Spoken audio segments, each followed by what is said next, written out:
I mean, there's a lot to like about that. And then you get the Liam Cohen. So you're getting the Ben Johnson thing, but you're not paying for it.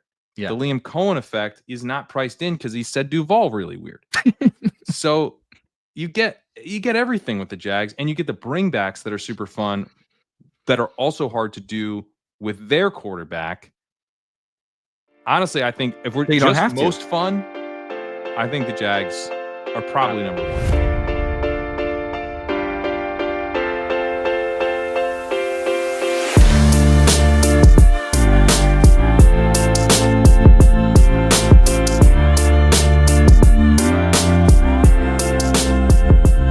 All right, Pat, we are back after a brief hiatus. You were on, still on. Is it called? Are you calling it a vacation? What are you calling this? No, not really, because I'm not. Trip. I'm working. Yeah, it's just like a trip. It's a trip. This is what Best Ball Mania people do. They just go live in another part of the country for extended periods of. Well, Britt and I never did a honeymoon, so in some ways it's kind of like. Oh, really? That. Yeah, So I mean, I wouldn't say it's like a honeymoon either, but it's like it's kind of it's an outrageously long trip. So I'm like, well, we never, I'm justifying it that way. Don't tell her that though. Don't tell her that's your justification, because I'm sure she'll. Notably, wives love it when you say like, well, this can just be a substitute for our honeymoon. Well, I think she's savvy enough to kind of like next year, if there's a trip, she kind of reuse, because this isn't officially anything. So next year, I'm like, wow, we never had a honeymoon, so we could, why don't we do this other trip too? So like maybe a decade of trips coming. Maybe I should have just done a honeymoon, huh? Yeah, I think you should have thought ahead of time. With luckily you won Best Ball Mania, so it is you can treat her to some nice trips, but we do like traveling. You'll have to win Best Ball Mania again. To yeah, keep I might all have of these to. Since you didn't do. That's the goal. I'm trying. We play for keeps around here. Today we're gonna dive into it here in just a second. What we're going to do, which I'm sure you probably saw from the title of the either video or podcast episode that you're listening to, is ranking all of the NFL team stacks for best ball this year. So, of course, there are 32 teams. We're going to rank all 32, starting with the worst. We're going to get the shit teams out of the way at the beginning. We have no firm rules or guidelines. This isn't some really firm, this isn't the Olympics. We're not Olympic judges where you have to judge by all these different parameters. It's kind of up to Pat and I as we go to kind of discuss some of the different things. All the unique, subtleties about each team are very different. And so Pat and I probably have some different perspectives on that. We're going to start, like I said, with the 32nd team. This, of course, being the team we are least excited to stack. What does a stack mean? We'll discuss that as we go.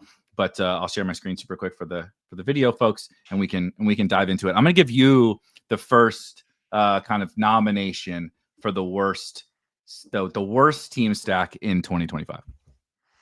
Yeah, so I haven't like ranked that. We're kind of like, I want to talk this out with you. So I guess let's what I would like to do is kind of like, let's nominate and then kind of come to a consensus, because that's not like I sat down and actually ranked these. Neither did I. So I just built this spreadsheet 2 minutes before we started. Yeah. Okay. So my guess is that I'll like say, it's really fancy. Wait. That's a much better answer. You have a much better answer than the one I just gave. But I'll go ahead and start with the Browns. That's the layup, right? We don't know who the quarterback is. Yeah. So it's not easy to stack the team in the traditional sense. And then, I also just not knowing the quarterback, and the quarterback, like at best being Joe Flacco and probably not being Joe Flacco by the end of the season, just makes it harder to get really excited about the pass catchers. I do like Judkins. And so you could do something like, Judkins and Njoku would be a stack of sorts, I guess. Right. But I'm not that into Judy right now. I'm not that into Tillman. I think there's like more exciting ways to kind of play that style of guy, given how bad I kind of like Tillman pre-draft, but then I thought they would get a quarterback we had some confidence in. Well, they did draft 2 of them. So, I suppose they did. 1 + 1 equals 0, apparently, out in Cleveland. Yeah. So it's just like Harold Fannin. I'm into as like a dart throw, but I mean, that's just like wish casting on some level. Although the wish is very fun to make. But yeah, I mean this one's easy. The Browns. So can I nominate the only other team that I think has a spot here is maybe not a team that a lot of people would expect, but the reason why I think the Browns are at least in possible contention to be 31st, which is really, we're not clearing a very high bar here, that they may not be last, is I do like the Njoku price is pretty nice. I do like It's solid. Yeah, I totally, I don't really like Judy. Like I agree with really your entire breakdown, but I think that the running back stuff could be fruitful, and it is cheap, and I can do it without the quarterback. So part of some of the things that will come up as we talk here are like how much plays into the fact, like, do you want to draft the quarterback or not, or even can you, right? And for the Browns' sake, is it even worth it? That's a huge con for them. The team that I know who the quarterback is, but I don't want to draft him, and the offense looks putrid, is the Pittsburgh Steelers. And they have issues where even if the quarterback play is shit for the Browns, like it was last year, they're going to let it rip. Their defense isn't that good. This isn't the 85 Bears defense as we saw last year. They led the NFL in pass attempts last year. I understand, Jameis, right? I'm not projecting them to lead the NFL. Well, they also have a new offensive coordinator with Ken Dorsey leaving. Ken Dorsey's literally gotten fired twice for passing too much. And then they bring in Tommy Reese, who's going to be much more of like the McVay-ish style. I mean, I don't know how exactly related to the McVay offense will be, but it's going to be that same kind of balanced approach, I think. Mm-hmm. I think it'd be pretty different. Like, are we just not going to get the upside for, just a bunch of dropbacks, like an irresponsible amount of dropbacks. It truly was years. I'm not expecting that, but they were first last year. They are not priced as such. They are first. Right. They are priced as though they're going to be terrible. Why do teams throw so much most of the time? Right. It's because they're losing and they're terrible. So there's this weird push-pull on, we expect this team to suck, but we don't want to draft their guys. And it's like, that's somewhat true for sure, right? You need efficiency and all that kind of stuff. But like the bad teams pass, right? Like go sort by, the Chiefs are kind of notably up there all the time and stuff. But like the Bengals defense stinks. They give up a lot of points, so they pass a lot. I'm not saying they're not, the Browns are not that, whatever. But go look at the fewest pass attempts in the league. It's the best teams in the NFL. And a lot of the best offenses in the NFL throw the fewest times. So there's just this weird push-pull where if the Browns are going to be that bad, I could see like still solid passing volume. Whereas the Steelers, the case that I agree with and everybody makes is, well, the defense is going to be so good. The Steelers always make the playoffs, right? You're not allowed to say negative things about the Steelers roster because the argument always is it's the Steelers. What do you mean? They're going to win 10 games. And they might, but it's not going to be because Aaron Rodgers drops back 50 times a game. They're going to run the ball, right? It's Arthur Smith and the quarterback who wants to run the play clock down every single possession and not take sacks and not throw interceptions. So it's like a kind of, and the talent, like, what are we doing here? Like DK Metcalf versus Jerry Jeudy is not really any different to me. Pat Freiermuth versus Njoku. I don't know. Give me Njoku. What's the upside? Where's the fan and upside swing? Where's even like Roman Wilson, Calvin Austin? Like it I do like the running backs, but it's because like I'm trying to find the upside case with the Steelers, and I just can't do it. Rodgers is not the same old Rodgers. It's a weird one. The Steelers are very weird because I think they'll be a good real life team, and I don't want to stack them. Yeah, I think that to me the Browns are worse to stack because I don't think their defense will be too bad. I mean, they still have Garrett, they draft Mason Graham. I looked up their win total as you're going, and it is 5.5, so it's pretty low. But I think it's low. It's that low because of expected offensive incompetency. I'm not sure if it's the lowest or not. I found an article. Google's broken, so you can't just find information anymore. No way. But hang on, I think ESPN might have it. Yeah, I can't find a sortable list easily. I guess we'll probably bring up one of the books and find it there. Yeah. Saints 4.5. Okay. Browns 5.5. Jets 5.5. Titans 5.5. Giants 5.5. Panthers 5.5. So they're in that muddled shit at the Right. bottom. Right. Yeah. I mean, they could end up having to pass, because they're so bad. But it's like I think they might be so bad because they can't pass. Um, so it's sort of tough. The Steelers, the one thing I would say for them is that Rodgers is still super cheap. Like I had him the other day available at 18-12. And I actually passed. I think it took Harold Fannin as my tight end 3 instead of See? Rodgers as my quarterback 3 because it was unstacked. Yeah, Yeah. I didn't have any Steelers, but I was like, I probably should have taken Rodgers because it's gonna it's a decent chance he has a random spike week that hits my lineup. But then I took him the other day. I think it was unstacked as well, but in that case, I had it might have been Stroud and like Lawrence or something, like 2 like true pocket passers, and I was like, okay, like Rodgers actually could help here, just filling in for a bye week or just randomly spiking. And it was in the 18th. It was completely free. You can do Calvin Austin really late, which I think is he's an okay pick right now. Is like a guy looks pretty locked into the wide receiver 2 spot. God, what a world. I know, but you want to talk about like cheap guys who are unlikely to be total zeros and could kind of randomly spike. He fits that bill. Warren and Caleb Johnson are both solid at ADP, and then you can stack them with Rodgers. So I would have the Steelers honestly a little bit higher than 31st, just because of like how cheap Rodgers is, allowing you to do some pretty gross stacks. Like, it's like a cheap Freiermuth because you really needed a tight end, cheap Calvin Austin because you needed that extra wide receiver dart throw, or one of the running backs. I'm really not drafting DK Metcalf, so I agree with you as far as like the premium stack angle goes. It's pretty gross, and then literally the wide receiver 2 is often, going undrafted. I guess he's getting drafted most of the time now, but for a long time was completely undrafted. And ultimately it might be like Alan Lazard, So it is pretty gross. I just think the Browns are grosser.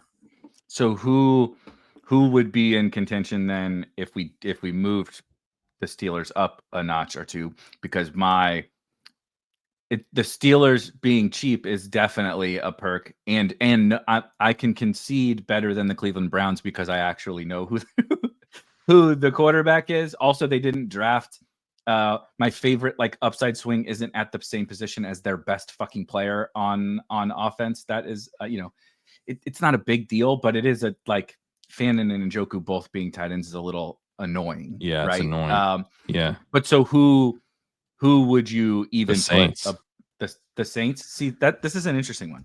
I'm intrigued. You can put the Steelers here. I want to put them there, and then we'll talk about it. Okay. And I'm going to put the Steelers here, and if we swap them, the reason I say this, I'm not that into Olave, given you have like the concussion risk with him, which isn't nothing. Yeah. And then you have like him being, a pretty good downfield receiver, but with a rookie quarterback who no one besides Saints thought should go in the second round, and an offense that, last time we saw Kellen Moore, he's just running and running and running. I think the way he's going to look around, he's probably looking at Kamara and just being like, all right, let me like load this dude up with a bunch of short targets and, not embarrass myself here, try to lean on the defense a bit. I would expect that this is probably like a conservative, let me, kind of like lipstick on a pig kind of situation where it's just like, let me just like make this look a little bit better than it actually is, even though everyone knows it's not good, and get to 2026 with a job. And so I have a hard time seeing the Saints like being aggressive at any point. Not that I think the Steelers will be either, but at least like the corpse of Aaron Rodgers, I still have more confidence in than Tyler Shuck. I don't think it's a big difference though. Like I have stacked it, Shuck late with Olave. You could do Kamara Olave, that'd be fine, at the 5-6 turn. But I don't draft Shaheed much coming off a knee injury, Yeah. a speed receiver with this rookie quarterback, and probably not that many passing attempts is not super fun. I'm not that into Juwan Johnson, very much kind of the big wide receiver in a bad way kind of tight end where he doesn't play like the traditional tight end stuff, and I think it kind of hurts his upside. I mean, he was a wide receiver in college, for everyone that doesn't remember. It's been a Yeah. while now. He notably roomed with Tyler Shuck in his final year in college. That's how long ago. That's how long. That's how long Shuck was in. God. Shuck roomed with Juwan. He called That's him not when they good. drafted him and was like, "Hey, buddy, Juwan's like 28." Oh my God. It's a disaster. I mean, the Saints are a disaster. I gave up. I quit Madden. I'm not even buying the new Madden. They made me give up on my Madden dreams. Really? Yeah, we're just all in college football now. I have an excuse to not play Madden anymore. It was when you're playing worse guys than Tyler Shuck and Juwan Johnson, like it's bad. It's bleak. This is not. I only get one life to live. This is not what I'm subjecting myself to. Jake Hayner stats. I don't know why you subject seconds. yourself to it in the first place. I don't know. I have a problem. I was intrigued that you were doing it, but I couldn't imagine doing it myself. Yeah,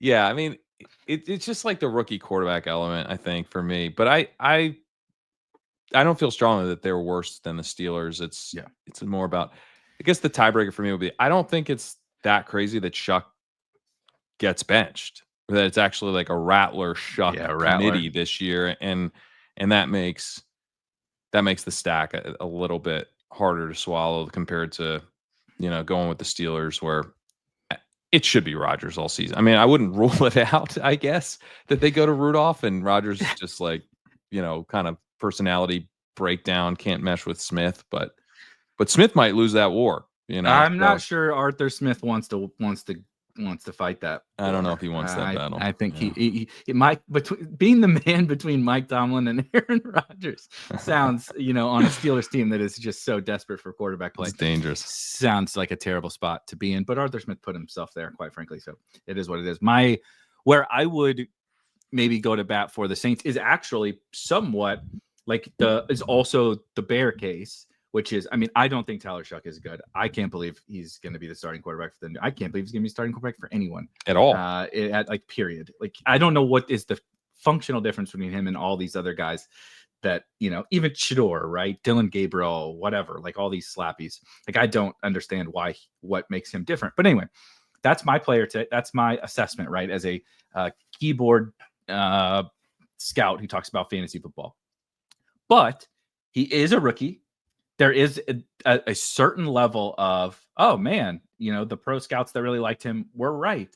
He can throw the ball downfield. They can operate a functional passing offense. And if that is the case, Chris Olave, Alvin Kamara, Rashid Shaheed, Juwan Johnson, whatever stuff they got going on in New Orleans is a lot better from an offensive talent perspective than the Steelers are. And it isn't Arthur Smith, and it isn't the Steelers. Like, the Steelers remind me of like the Heat in the NBA. Like, if anybody watches the NBA, there's the whole bullshit about the Heat culture, right? It's this thing that they constantly brag about, which is very, very annoying now. As I've been a Heat fan, but the Heat culture like got them to trade Jimmy Butler for and run Jimmy Butler out of town. And I think Steelers culture is like put them in this bad spot. And I wonder if that's not a tougher hill to climb even than, Kellen Moore and Tyler Shuck, given the fact that Olave, Shaheed, Kamara, etc., I think is just a little bit more of a dynamic offensive situation. So if Shuck is just not bad, there is an element of upside to the offense. That's true. In a dome, in the shittiest division, and there's just a little, there's like these little, like, this is gross. We're talking about the worst teams, right? I don't want, if I go into a draft and I stack any of these guys, it's something went wrong, right? But that's why I think ranking them is kind of interesting, actually, because if you get to the oh shit portion of your draft and you're staring down the barrel at Saints, Steelers, Browns, or something like that, like, which direction do you go? I think I would actually lean to the Saints, just to be like, whatever, man. Shuck, Shaheed, Juwan, like, pray to God that there's, that there's actual upside here, because I think I just know what Rodgers is. And it is a significantly higher floor than Tyler Shuck. But like, he had 2 total spike weeks and 9 dud games last year. That he was from total points added. He was the 39th best quarterback in the NFL in total points added. Points per game added. He lost you around 2 points per game last year with Devontae and with Garrett Wilson. And so now I'm like, now he's throwing to Calvin Austin. I'm like, man, it just feels like the Steelers grind out a whole shitload of like 17, 17-point wins. I'm good. I'm good with the Steelers 31. Saints. Is there anybody else that should be in this? Let's see. I don't think so. I mean, I think the other team that comes to mind is the Colts in terms of like stacking with the quarterback, but I think the Colts are actually pretty fun to stack without the quarterback. Yeah, so I would think they're actually quite a bit higher, if you think about non-traditional snacking. And then teams that I don't like to stack with the quarterback would also be the Seahawks. I think Darnold has some bench risk. I don't want to get super deep into the passing game. I will take Cooper Kupp, honestly, occasionally if I really need the wide receiver help. It's gross, but he's like cheap enough that I'll do it sometimes. They're interesting, actually. The tight end thing is a mess. The quarterback thing is a mess. The wide receiver 3 thing is a mess. They're really interesting. I wouldn't have even like thought of them, honestly, at top of. It's not. I'm not taking that much JSN. I think JSN is like a little bit overpriced. I mean, we're not like really expecting as a big breakout this year. If anything, pass volume is going to come down.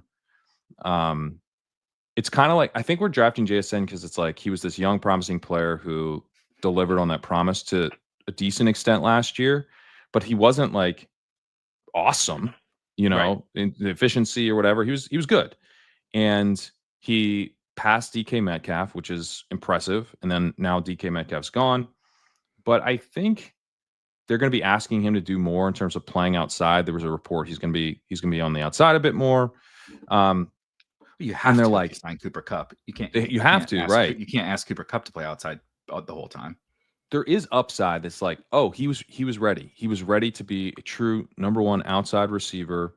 Sam Darnold took a legitimate step forward last year, and is like, maybe not as productive and exciting as he was at his peak under Kevin O'Connell, but he's like a solid starter now. And Kupp is dust.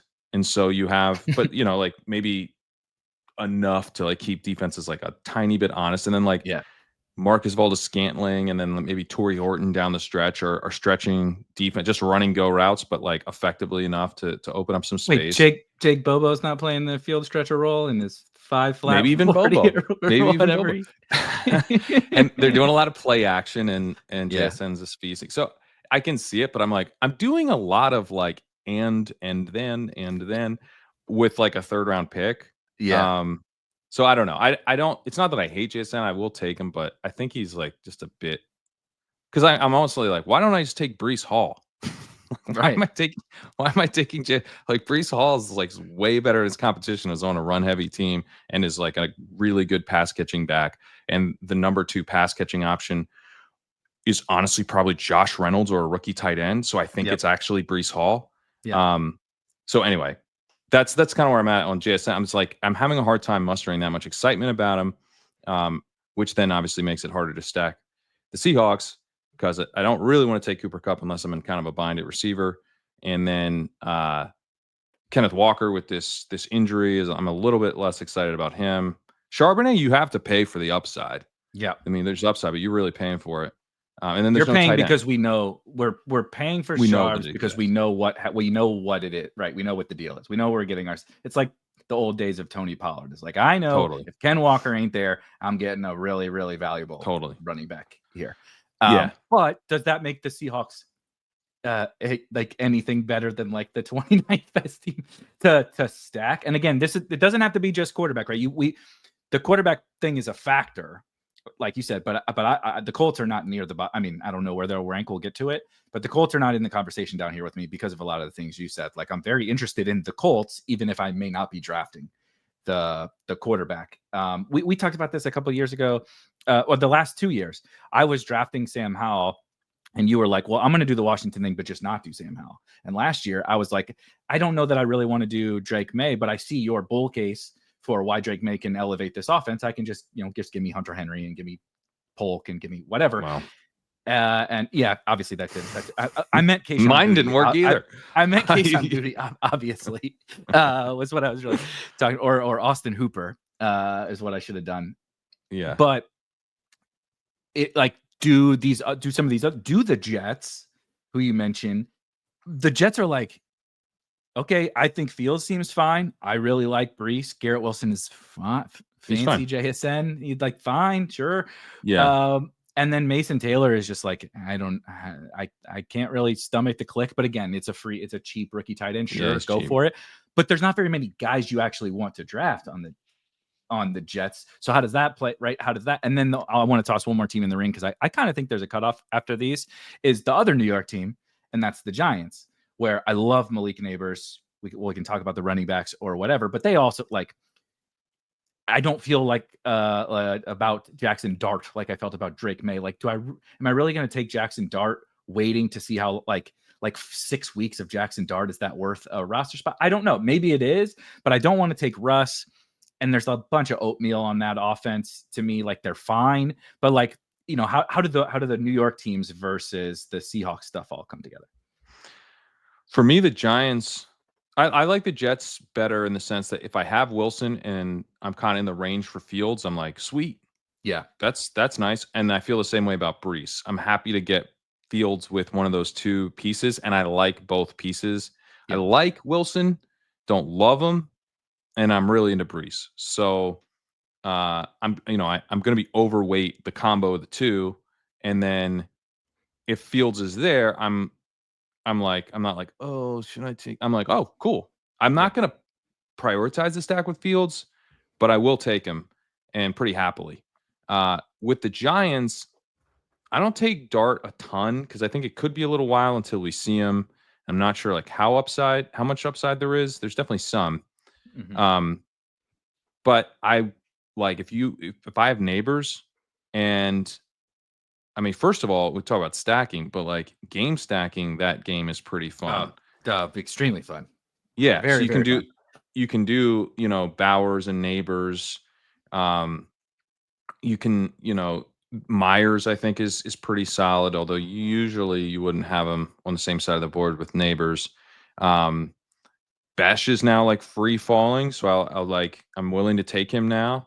He sucks. They drafted him and apparently did not understand the player that they got. Very confusing stuff coming out of Pete Carroll. Yeah, it's not ideal. Shocking when you hire an 80-year-old to come coach your football team. He maybe wasn't grinding the Jack Besh film. It's definitely not ideal, but I don't know. I think like, but it does. Yeah, I like Dante Thornton too. I think Dante Thornton, in the last round, yeah, exactly. And then I like Geno Smith. So like there's a decent, and I like Wan'Dale Robinson actually because he's so cheap, and I like Darius Slayton because he's so cheap. So there's a decent amount of like Giants and I take Scadaboo, and I'm willing to take Tracy. Mm-hmm. So I'm down to take a bunch of Giants pieces. So I actually wouldn't have them that high. It's not that I don't, not that I'm like, oh, I got to take Dart and like traditionally stack this, but there's lots of teams where I have several Giants. Like 2 or 3 Giants. Me too. The other team I would just throw out is like, I often like just have one piece of this team on teams. I don't draft a ton of the team, but when I do, I typically have just one player from the team. Would be the Dolphins. Ooh, spicy.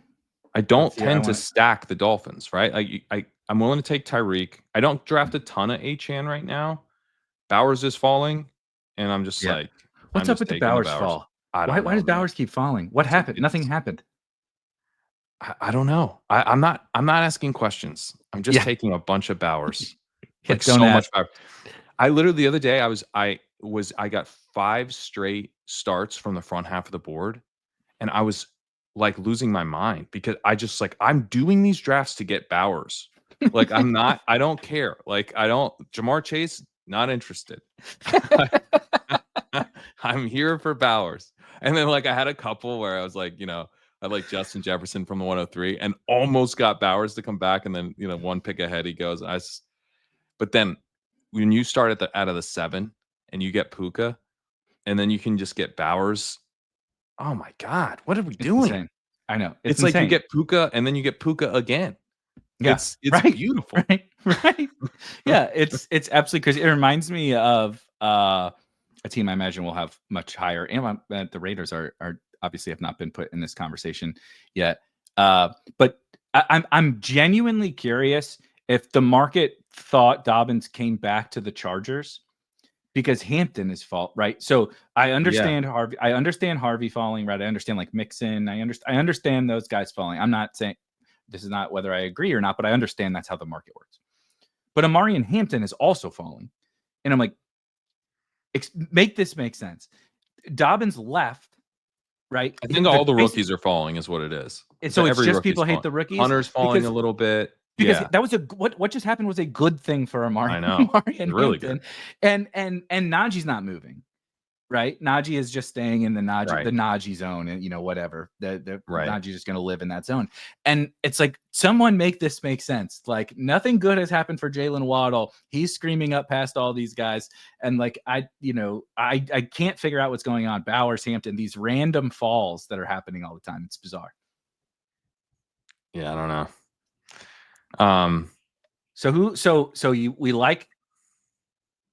We like the New York teams kind of. But are they?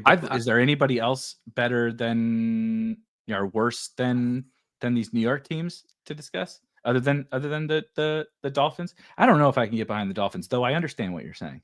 The price, it's just like I'm just not stacking them. Yeah, like I will take some Hill in the mid to late third. I will take some Achane in the mid to late second.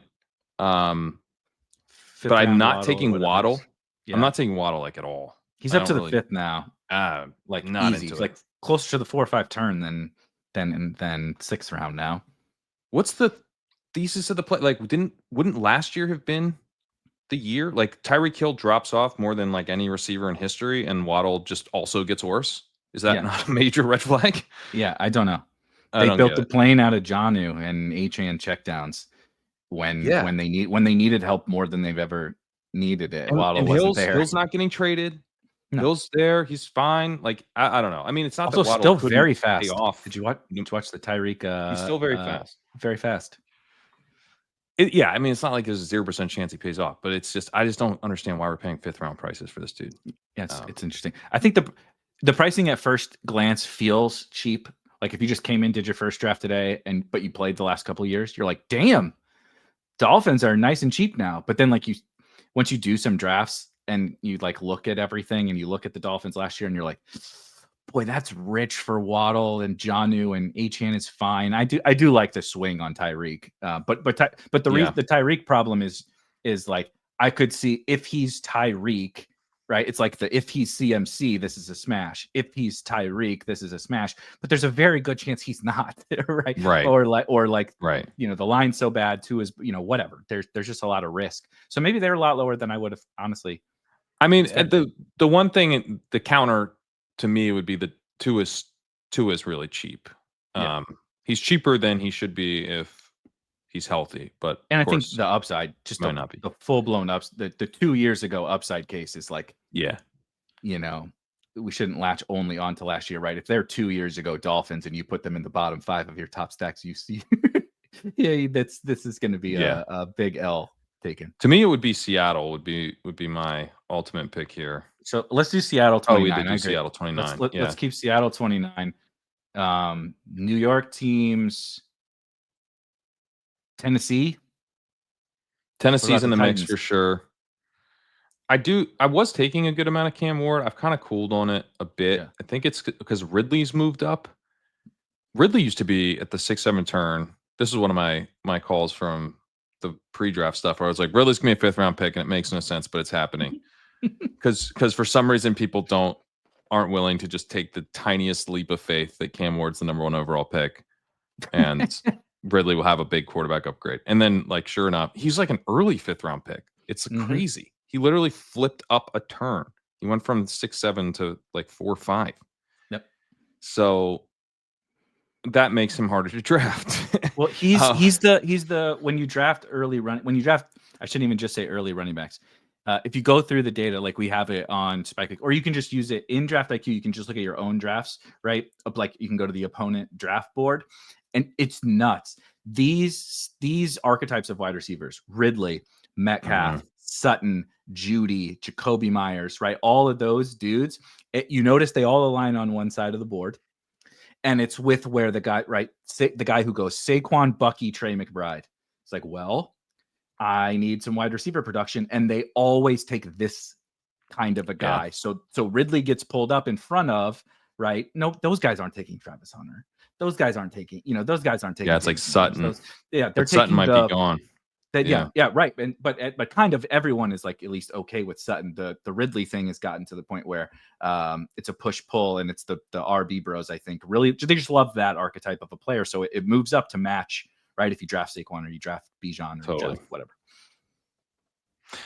Yeah, so I mean he's okay. Like I think if you need the receiver there, Ridley's okay, but it's just I don't know. I have a hard time getting really excited about him, and then Pollard I actually think is pretty decent. At price, not like a smash, but if you need the running back, like I did Harvey, Henderson, Pollard as my first 3 running backs. I was like, this is actually pretty fun. Yep. And then so they're definitely. I think part of the problem with them is that like Okonkwo's not that great. You can't do. Maybe later we'll be able to, but right now it's hard to know what you do with the rookie wide receivers. Yep. So it's like Ridley, Okonkwo, Pollard, Spears, and that's it. And then Ward, I think, is solid, but not like a screaming target or anything. So they're definitely in the mix here. And then, I mean, I'm trying to think who else.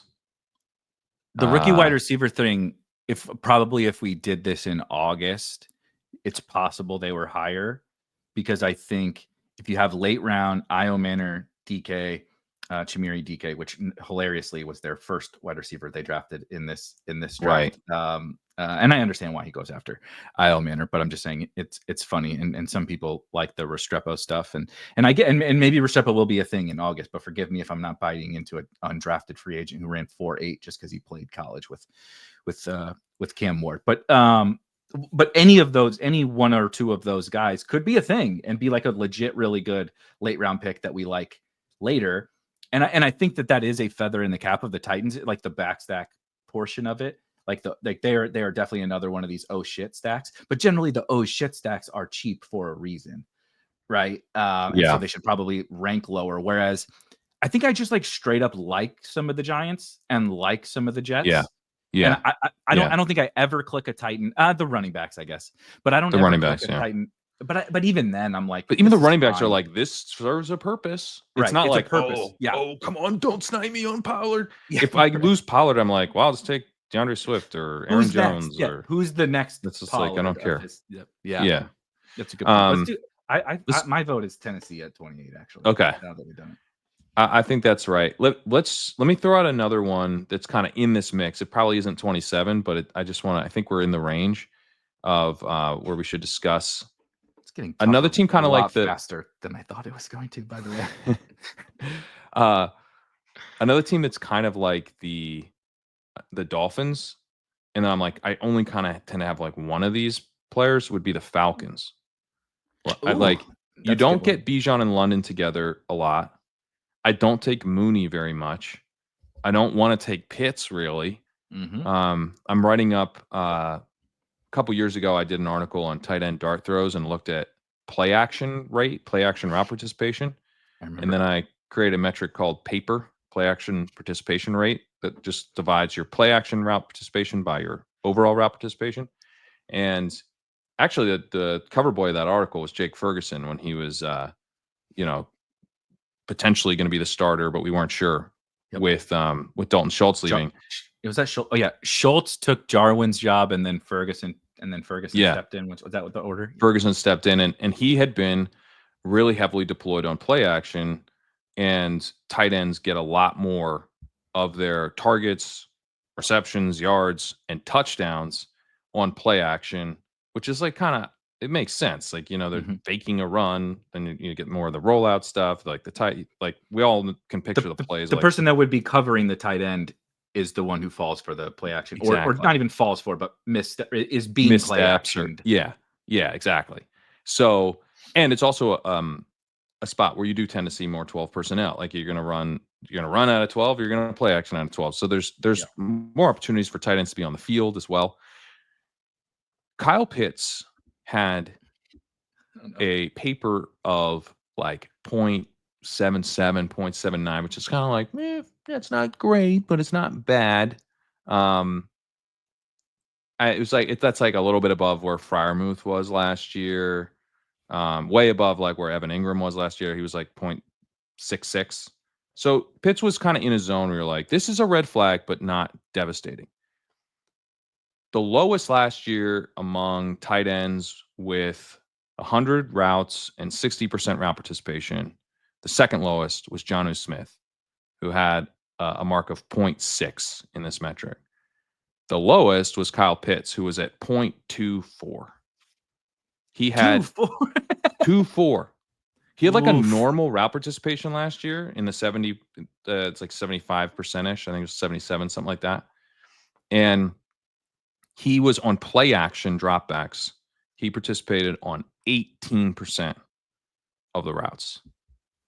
So route participation of 18% on play action dropbacks. They just didn't use him on play action at all because they do not trust him in the run game.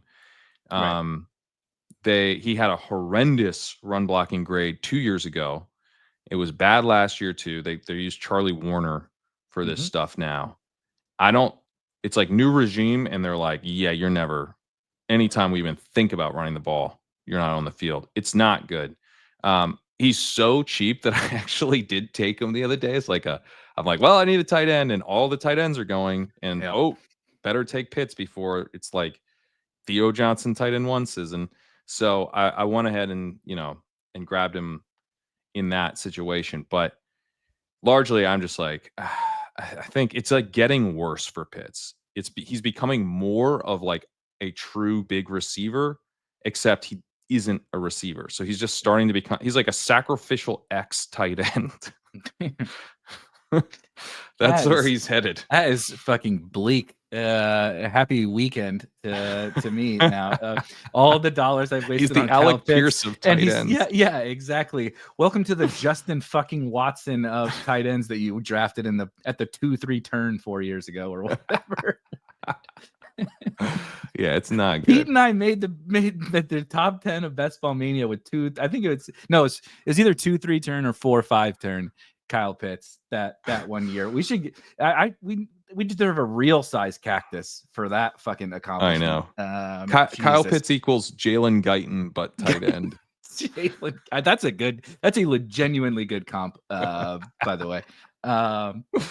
Yeah, I can't really even stomach, but they're so weird too. They remind me a little of the Jets, where I actually don't love Bijan. I might like almost entirely fade Bijan in the first round, not because I dislike him, but I just tactically am trying to do some other things.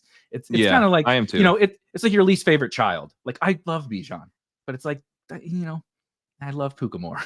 It's this. Puka gets the PS5 for Christmas, and Bijan gets whatever, a Game Boy. Like it's fine. Like an old Game Boy. Yeah, an old one, of course. I just watched like a flea market. There's I think it's Apple TV has the like origins of Nintendo the Nintendo movie. It is not at all what you expect. But it's really good. I forget what it's called. But it's you'll see it and find it on Apple TV. There's not that many movies on there, but it's really good. So I don't know, maybe that was why Game Boy is coming, or no, it was Tetris. It was the origins of Tetris, which actually kind of became the origins of the Game Boy and the very early days of Nintendo in that story. Anyway, but Atlanta's that weird thing, kind of like the Jets, where I'm like, I like London, I like Bijan, I like Penix in a vacuum is very interesting, right? Cheap, very, very cheap. I like their offensive coordinator a lot. I forget what reading some of the quotes that he's talked about, like he's from PFF too, right? But dude seems really, really sharp. the Falcons offensive coordinator. So like I trust in that. Mooney is fine. I often take when I need a wide receiver in that range. You talked about Cooper Kupp. I might take like if I need a wide receiver and I know I'm going to need a cheap quarterback, I'll take Mooney to avoid thinking about Kyle Pitts. It's like I'll give myself the out to Penix without having to draft Kyle Pitts. That's Mooney's your medicine to not have to need Pitts later. Exactly. I don't want to go to the doctor, but I'll get some OTC Darnell Mooney to not have CVS. Pick up some Mooney. So I don't have to go pay my copay and whatever. The ER visit of Kyle Pitts, yeah. But that's I'm like conceptually I like the Falcons, but then you get in the draft and you're like, do I really like any of these? Like, how much do I really love clicking? It's how much do I like them together? Like, I'm happy to get London. I'm happy to, if Bijan, I tend to take like CD. Yeah. And like honestly, like if you just made me pick one draft for all the money, I'm taking Gibbs over Bijan. So, same. It's more like I'm trying to like not have a heavy fade on a really talented player in Bijan, but it's not like a big target. And then, the Mooney and Pitt stuff. It's like I got to be desperate, really, to be into either. I mean, I wouldn't say Pitts is like an insanely priced. Like he's gonna have like probably 75% route participation at tight end, which is worth something. And he goes outside the top 150. So I don't think Pitts is honestly like a bad pick, but I don't find myself taking him a lot. I really need to need the tight end.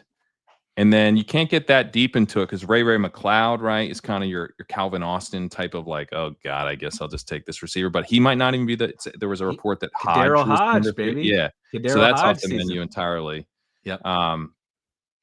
And then Algier, I do like to take Algier, but it's not so much a stack, I'm not like, oh, let me get. Yeah, I love Algier or whatever. It has nothing to do with the Falcons stack. Yeah, it has nothing to do with the Falcons. So it's like, it's one of those where I just am not like taking them together.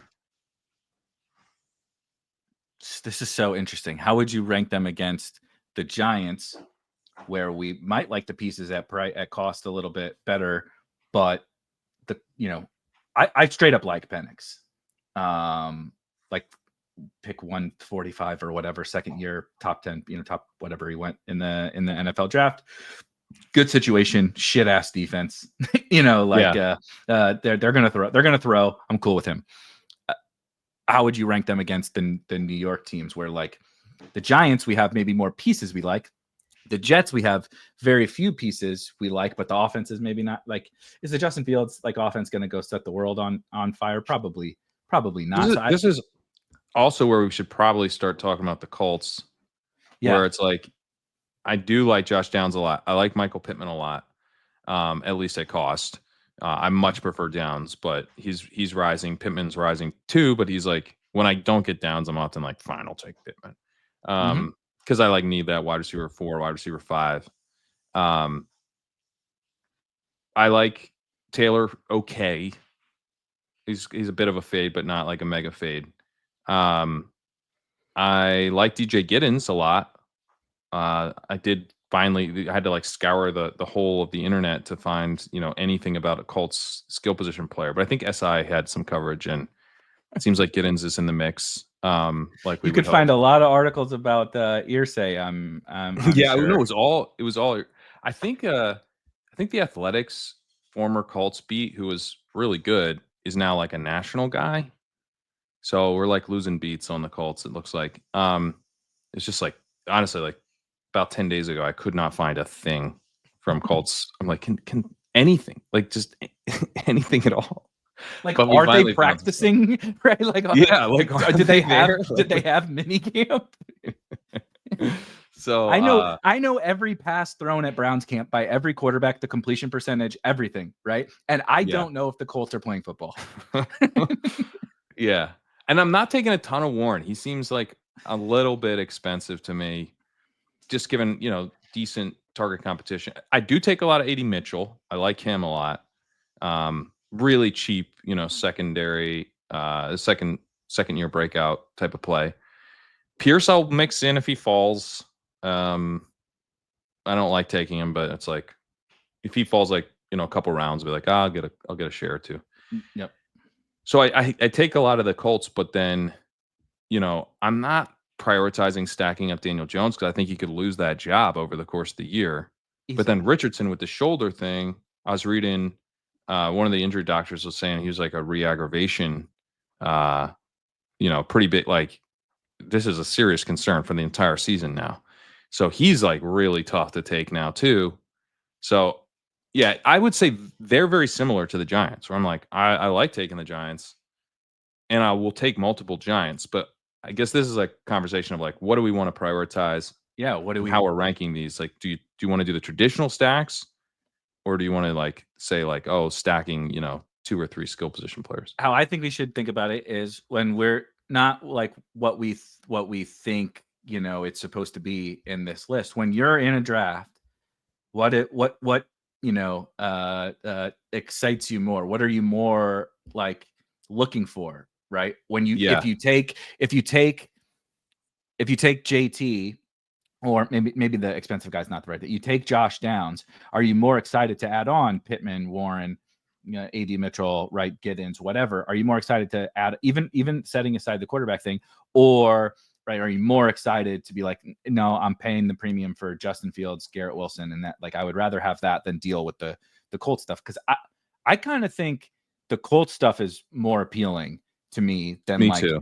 With the Jets prices, and like maybe the Giants is a similar thing, although they have neighbors, which is part of the reason, the main reason to draft the Giants.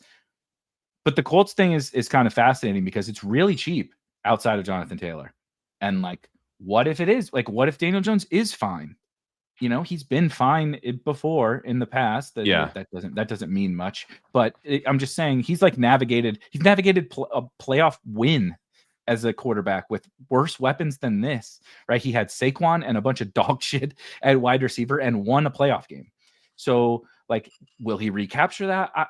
Probably not. But if he does, you mentioned like not really liking Warren, and I felt like Warren was just a blind spot for me, and he's fallen a little bit too. The DraftKings price is not super great, but he's fallen on the other sites, and luckily that just kind of woke me up to it a little bit, where I was like, I'm not taking some stand on Tyler Warren. I don't know what my exposure is going to look like, but their wide receiver room is like fine. I like Josh Downs. Pittman is fine. Mitchell and Pierce are fine, but this is like a damn near top 10 pick in the NFL draft.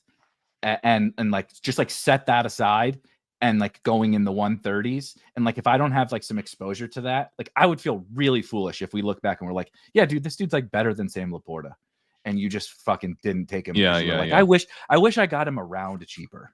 It's like, right. It's like giving out. Which is how I started with Bowers last year. And then I was like, Sanderson kind of was like, you're being dumb. He's not Bowers. I am being dumb. Yeah. He's not Bowers, but thanks for telling me. Yeah, the argument of like, well, I can just get Dallas Goedert 1 round later. It's like, yeah, no shit, but like, you're not drafting 100% Dallas Goedert. You can eke out 6 to 8% of Tyler Warren or whatever. Like, it's gonna be okay. Yeah, I probably need to take also a little bit more Warren. Also, like, that game rocks in week 17, Jags Colts. Well, that's where I think a little bit. Maybe this is the Jets, because I don't take the game stack element. Here.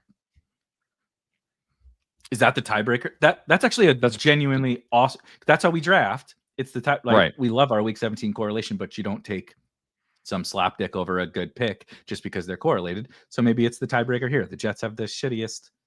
Yeah, the Jets have the shittiest week 17 by far. Yeah, out of those teams. Yeah. So then Giants, Falcons, who have all been mentioned so far? Giants, Falcons, Dolphins, Colts. I don't think there's anybody else. I mean, Patriots, but I'm not going to do that to you yet. We are living in different worlds. I don't think that they're down here. I'm just messing around.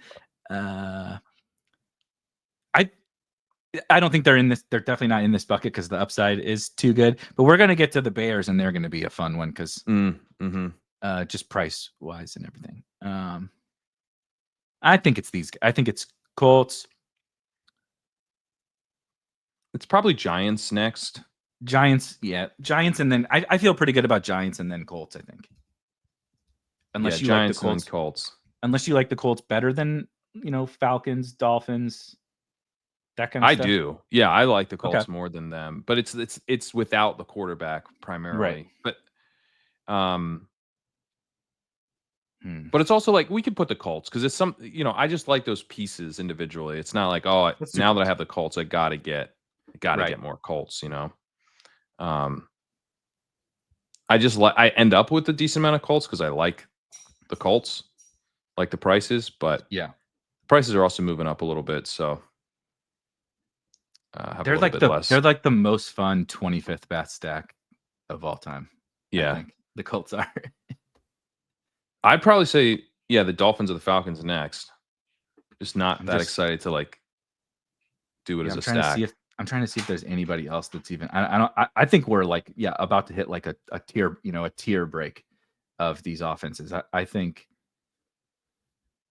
you might have swayed me on the Dolphins thing. I think that makes it. I think with the Dolphins, I just like swinging on Tyreek Hill. Yeah, it's Tyreek Hill. And then do you need to go get Tua? You're like, no, I don't need to. Tua's like if it happens, like it's like all this other stuff if it happens, but like I don't want to be overweight Tua by any stretch of the imagination, and like I don't want to be overweight Jonnu or Waddle or HAN even. So how can I say I like I'm going to be overweight more Colts guys than I am more Dolphins. There's just an upside scenario with them. Let's do Miami. That's a good one.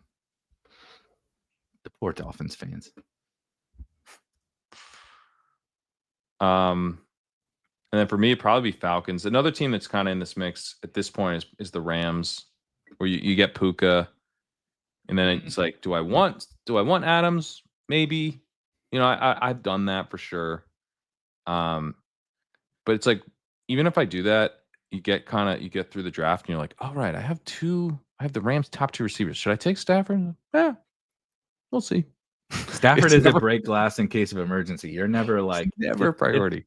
It's like if it happens, it happens. But I can't.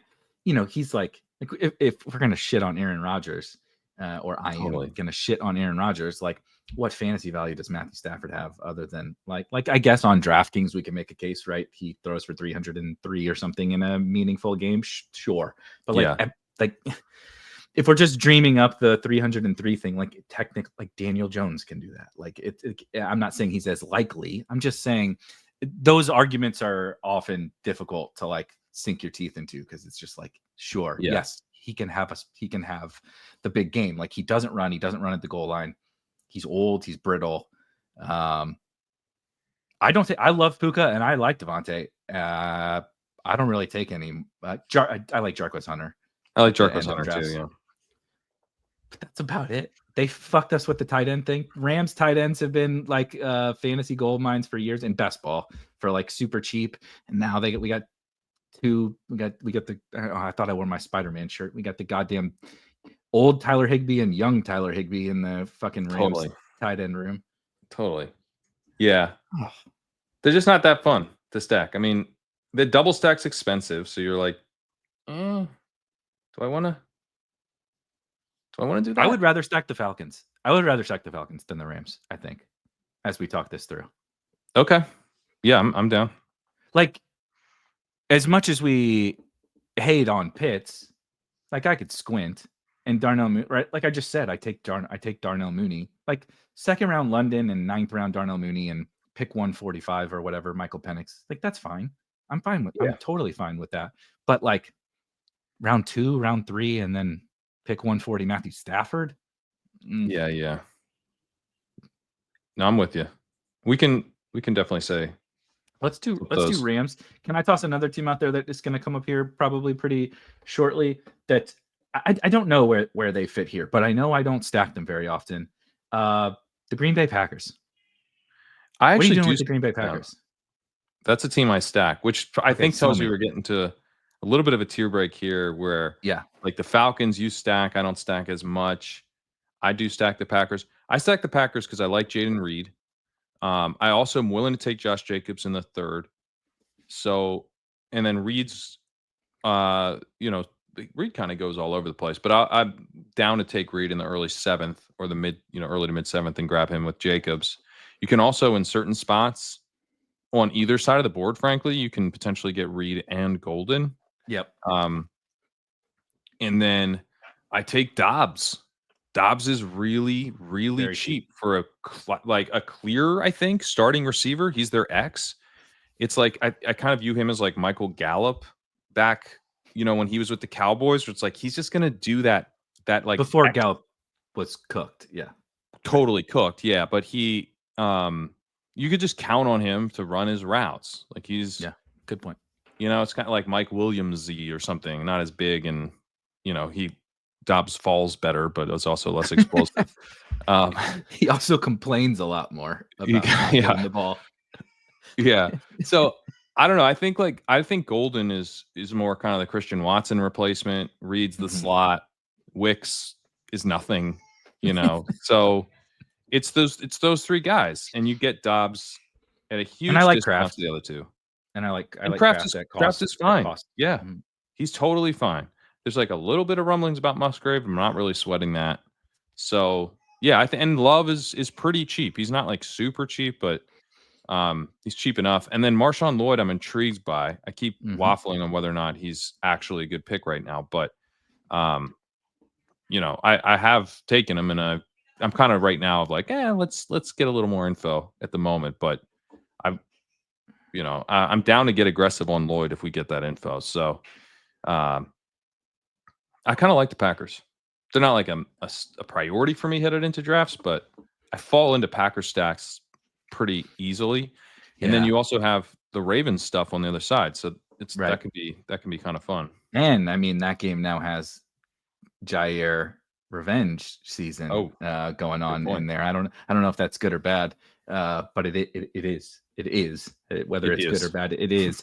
So those are well taken points. So what I'm thinking about is these teams that, like, I don't necessarily dislike the offense, but I'm like, whether I'm looking at exposure or thinking about going through drafts and just being like, I don't stack these guys a lot. Another one that comes to mind is the Broncos. There anyone else? Are we So we did the Rams at 23. Yeah, okay. That I wanted you to scroll down. Falcons. Yeah. So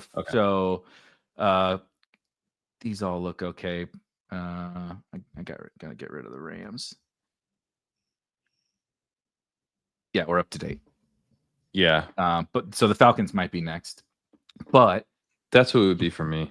The Broncos are just at least interesting, I think, to discuss in this part of the board, because they fit kind of like what we were talking about with Tyler Warren, where like I don't really dislike any of the Broncos pieces, like to varying shades of gray, but they're also all just like a little bit more expensive than I wish that they were. So I don't end up right. It's like Bo Nix goes at the beginning of that quarterback window that I love all of them. So and this is a me problem, not a where they go on the list problem, but it's like Cortland Sutton is just whatever, right? Marvin Mims is like whatever. I like RJ Harvey, of course, but now there's a little bit more reason to be cautious about RJ Harvey. I do like J.K. Dobbins, but again, it's just I'm taking them both, man. I'm just taking both those guys. I was thinking about the other day, like I was like, oh, last year I was like, the answer is Dolphins or is Broncos backfield. Look how cheap everyone is. Broncos backfield's a smash, and then all of them were disasters. And I'm like, so this year the answer is Broncos backfield, but everyone's more expensive. Does that sound smart, Pat? And I was like, yes, it does, Pat. Because by the way, you were right. Those players you were right. Those players those stunk. They sucked. They had a really good offensive line. Now you get the second-year quarterback, not a rookie quarterback. You get an actual pass catcher, in RJ Harvey, unlike Jaleel McLaughlin. So you have the good version of Jaleel McLaughlin. J.K. Dobbins, is like a bit of a boom bust runner at this point, but another year healthier and flashed, decently at times last year behind a really good offensive line. And the fact that all these running backs sucked last year is helpful to this new group of players. So I'm like, yeah, I'm going back to the well because I'm getting new players to do it with. So I'm into both backs. I've taken them on the same team a couple times in the last few days. and it's pretty fun. Like I think on that team, I said I had Harvey, Henderson, and Pollard. I had Dobbins on that team too, and I think I might have had Tootin. It had like Tootin or Scattaboo, and then Dobbins. So it's like a 5, and I think I stopped at 5. But I had like Dobbins and Pollard as my chaperones, and then 3 rookies. It's like this is very fun. I have the Broncos backfield. I just have Broncos backfield, and I think this will be a productive backfield, much more than it was last year, because these guys can actually run. No one in the backfield could run last year. Yep. And then I'm starting to take Troy Franklin a little bit. He's had just a ton of really positive quotes. I take Pat Bryant. Franklin's more like I'm mixing him in the 18th. He's not like a smash or anything, but I think you could take Vele if you wanted. I'm a little bit more worried about his role because Pat Bryant seems kind of more in that same like big intermediate. Brother, we've seen area. It's Lil Jordan Humphrey. Devon Vele is Lil Jordan Humphrey, fucking reincarnate. Yeah, good point. They're like the same age too, I think, if that helps. And then Ingram is okay. Like I think he's kind of boom bust, but you can do it. So, and then the other thing with the Broncos is that you're taking them on the other side of the Chiefs. Yeah. So yeah, true. That game is fun. So yeah, I think the Broncos are kind of a tier up for me. The team I would float here is the Panthers. Yeah, who are kind of Coltsy in that I like Tet. Yeah. I like T-Mac. I like Hubbard. And I'm down to take Coker. I'm down to take Jatavion Sanders. I'm not taking Thielen so much these days. Like Hunter Renfrow reemerging and just like one of them being the gross slot seems bad for Thielen. Hunter Renfrow shadow realming Adam Thielen is like the most hilarious possible outcome ever. I'm rooting for it. It's like the worst version of Street Fighter you've ever seen. Those two duking it out for the slot. Yeah, but I don't take Leggett much. And then I just don't think Bryce Young has that much upside, frankly.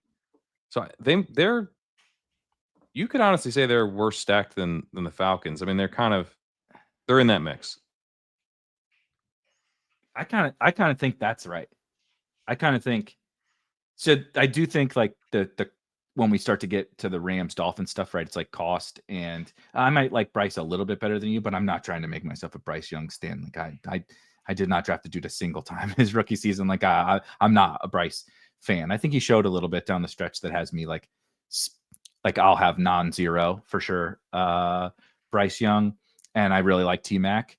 And then, yeah, it's like there's enough cheap pieces, but that's just like only to get them ahead of, like Rams, Giants, Jets, or whatever. Dowdle's kind of interesting. He's so cheap. You get the contingent play. I like Dowdle. He's fine. Seems like ETN isn't really flashing, so it's probably Dowdle. Well, he never fucking flashed in college either, so it's not. You'll never believe surprise. This, but ETN isn't flashing. He's not good. No fucking way. He sucked at Florida and he sucked at Georgia. What a shonda. Everybody's goddamn surprised that he's bad in the NFL. Like, did no one watch him play for 4 years? Like, they Jesus couldn't. Christ. His upside case is like the Rico Dowdle career, where like he doesn't do anything in college for years, and then he just learns it. By the time he's 26, it'll probably happen. And with my talent evaluation, which I don't know, we get the guys I like that suck, and the guys I think suck end up becoming good at a certain point. Who knows? Shout out Kyle Pitts again. I like this. I think for our bottom, what is 11 or 12? Bottom 11. I think this is kind of a tier break.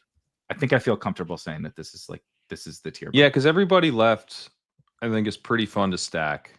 Yeah. Now it starts to become about like which quarterbacks aren't so fun. I would nominate at this point, the Raiders are probably in the mix. Yeah. They are expensive. No matter how excited we are, it's kind of pricey. And Geno doesn't have that much upside. No, we like him, but like we also should be realistic. It's Geno throwing to Jacoby Myers. Like, I know Bowers is a superstar, but Geno's had good weapons. And he's been good, but like he's not. I don't know that I see the Baker Mayfield season right in the range of outcomes for Geno. No, I think it's just competent offense, and a lot of it's going to flow through the run game. So I think the Raiders are probably next. I don't see anybody else. No, I feel good about the Raiders here. Actually, quite good. They're like almost in their little mini tier of their own, honestly, because it's like the rest of these, I can like really almost all the rest of them probably. I can like we can make a real case about like there's monster upsides there. It's like we really love Bowers and Genty, and then Jacoby Myers is just hanging around to help them out on offense, and then Geno's just point guarding it up, right? Like distribute so that all of our guys can do our things, or do their things. So then this is where I would start to float the combination. It's not quarterback like you were talking about, but the offenses I actually have some concerns with. I'm going to start with the Cardinals even more so than the Bears, because there's maybe even a little more bull case on the Bears given the new coach and all that kind of stuff. The Cardinals were mid as hell last year, and that might be nice. And they're just running it back, right? They didn't do anything. Michael Wilson is, I mean, if we're making fun of Pitts and all these other guys, I know Pitts is funnier because we draft him in fantasy and all this, but at what point is Michael Wilson just not a starting NFL not this year wide receiver? Yeah, I just don't. What are we doing here? Like, we know that the Dortch thing didn't work. We know Michael Wilson isn't all that good. That doesn't mean don't draft him, right? But Trey McBride is a star. We'll see on Marvin Harrison. James Conner is a year older. Trey Benson is fine, but like, there's not that many pieces I like in this offense, and the ones I do like are expensive. And like, what's the real upside case for them just running back last year's offense? That Kyler runs more, and that Marvin Harrison Jr. takes a step forward. Actually, a star. He's not what he was last year. He's a star. And then you have, then it's kind of the expensive Jets stack. It's like the mobile quarterback. You support one or two weapons. No, I know. I mean, it's kind of to your point. I tend to stack them, but they're so easy to stack. Mm-hmm. And I'm stacking less of the Cardinals than I was. But I mean, you can do, if you want to do the Bengals Cardinals thing, it builds itself. I'm trying to think who I would probably say the Broncos before the Cardinals. I'm okay personally in terms of the stack, because I don't tend to reach for, like, when I think about the quarterback, I'm like, who am I going to make a priority here? I'm more likely to make Kyler a priority with one of the Cardinals than I am to make Bo Nix a priority with a Bronco. And I don't take that much Sutton. Yeah. So I would probably say them first, but who else I'd float? I'm kind of curious to get your thoughts. Would be the Vikings. As a team that I don't tend to like straight up stack with McCarthy that much. I take Jefferson. I'm trying to be overweight Jefferson. I'm not taking a ton of Addison, though. I'm not taking a ton of Hawkinson. I don't think either are like bad picks. I just don't tend to gravitate to them. I think they're kind of in pockets where I'm doing other things. Like, I like like, if you're going to give me like Travion Henderson in the 6th instead of Addison, like, I'm doing that. And then, Hawkinson, I'm not trying to prioritize tight end in that window so much. So, and then you get to, Jones. I don't love Mason. I take more than I thought I was going to, because I'm like, I often find his style of play, like his the way I expect the points to come in, to be like complementary to the guys I've taken. Like rookies, basically. Yep. And then you're kind of done, right? It's like Ty Felton. So it's a bunch of guys who go early in the draft, and then there's nothing you can do to backstack. And then McCarthy goes like a tad bit earlier than I'd prefer. So they're kind of like the expensive version of the Falcons that way. I would say the Broncos and the Vikings are fairly similar to me, and then I'm not like super excited to complete the stack. It's not that I won't do it, but it's not a big priority usually. That's a good one, the Vikings, because the Vikings were my highest owned stack last year. I was hammering Jefferson and Darnold and all these, losers. Remember Ty Chandler? Doesn't that feel like so long ago? Oh my God. Ty Chandler experienced my 25% Ty Chandler. Jesus Christ. Shout out to Sean Siegel, who absolutely loved Ty Chandler 2 years ago. And then like the year Ty Chandler was absolute trash, was just like, oh, I will never take him. I'm like, why? I don't get it. It's even clearer. The path's even clearer. I think Sean was just like, he couldn't displace Aaron Jones, and that means he sucks ass. Which I didn't agree with at the time. And I'm just like, I was so fucking wrong. Sean has the sports on. Sean has Gray's sports almanac. Like and he gets some stuff wrong along the way to keep us For thinking sure, that, he doesn't have it. But I'm like, the Ty Chandler thing made no sense. His like in the moment, I'm like, you love this guy.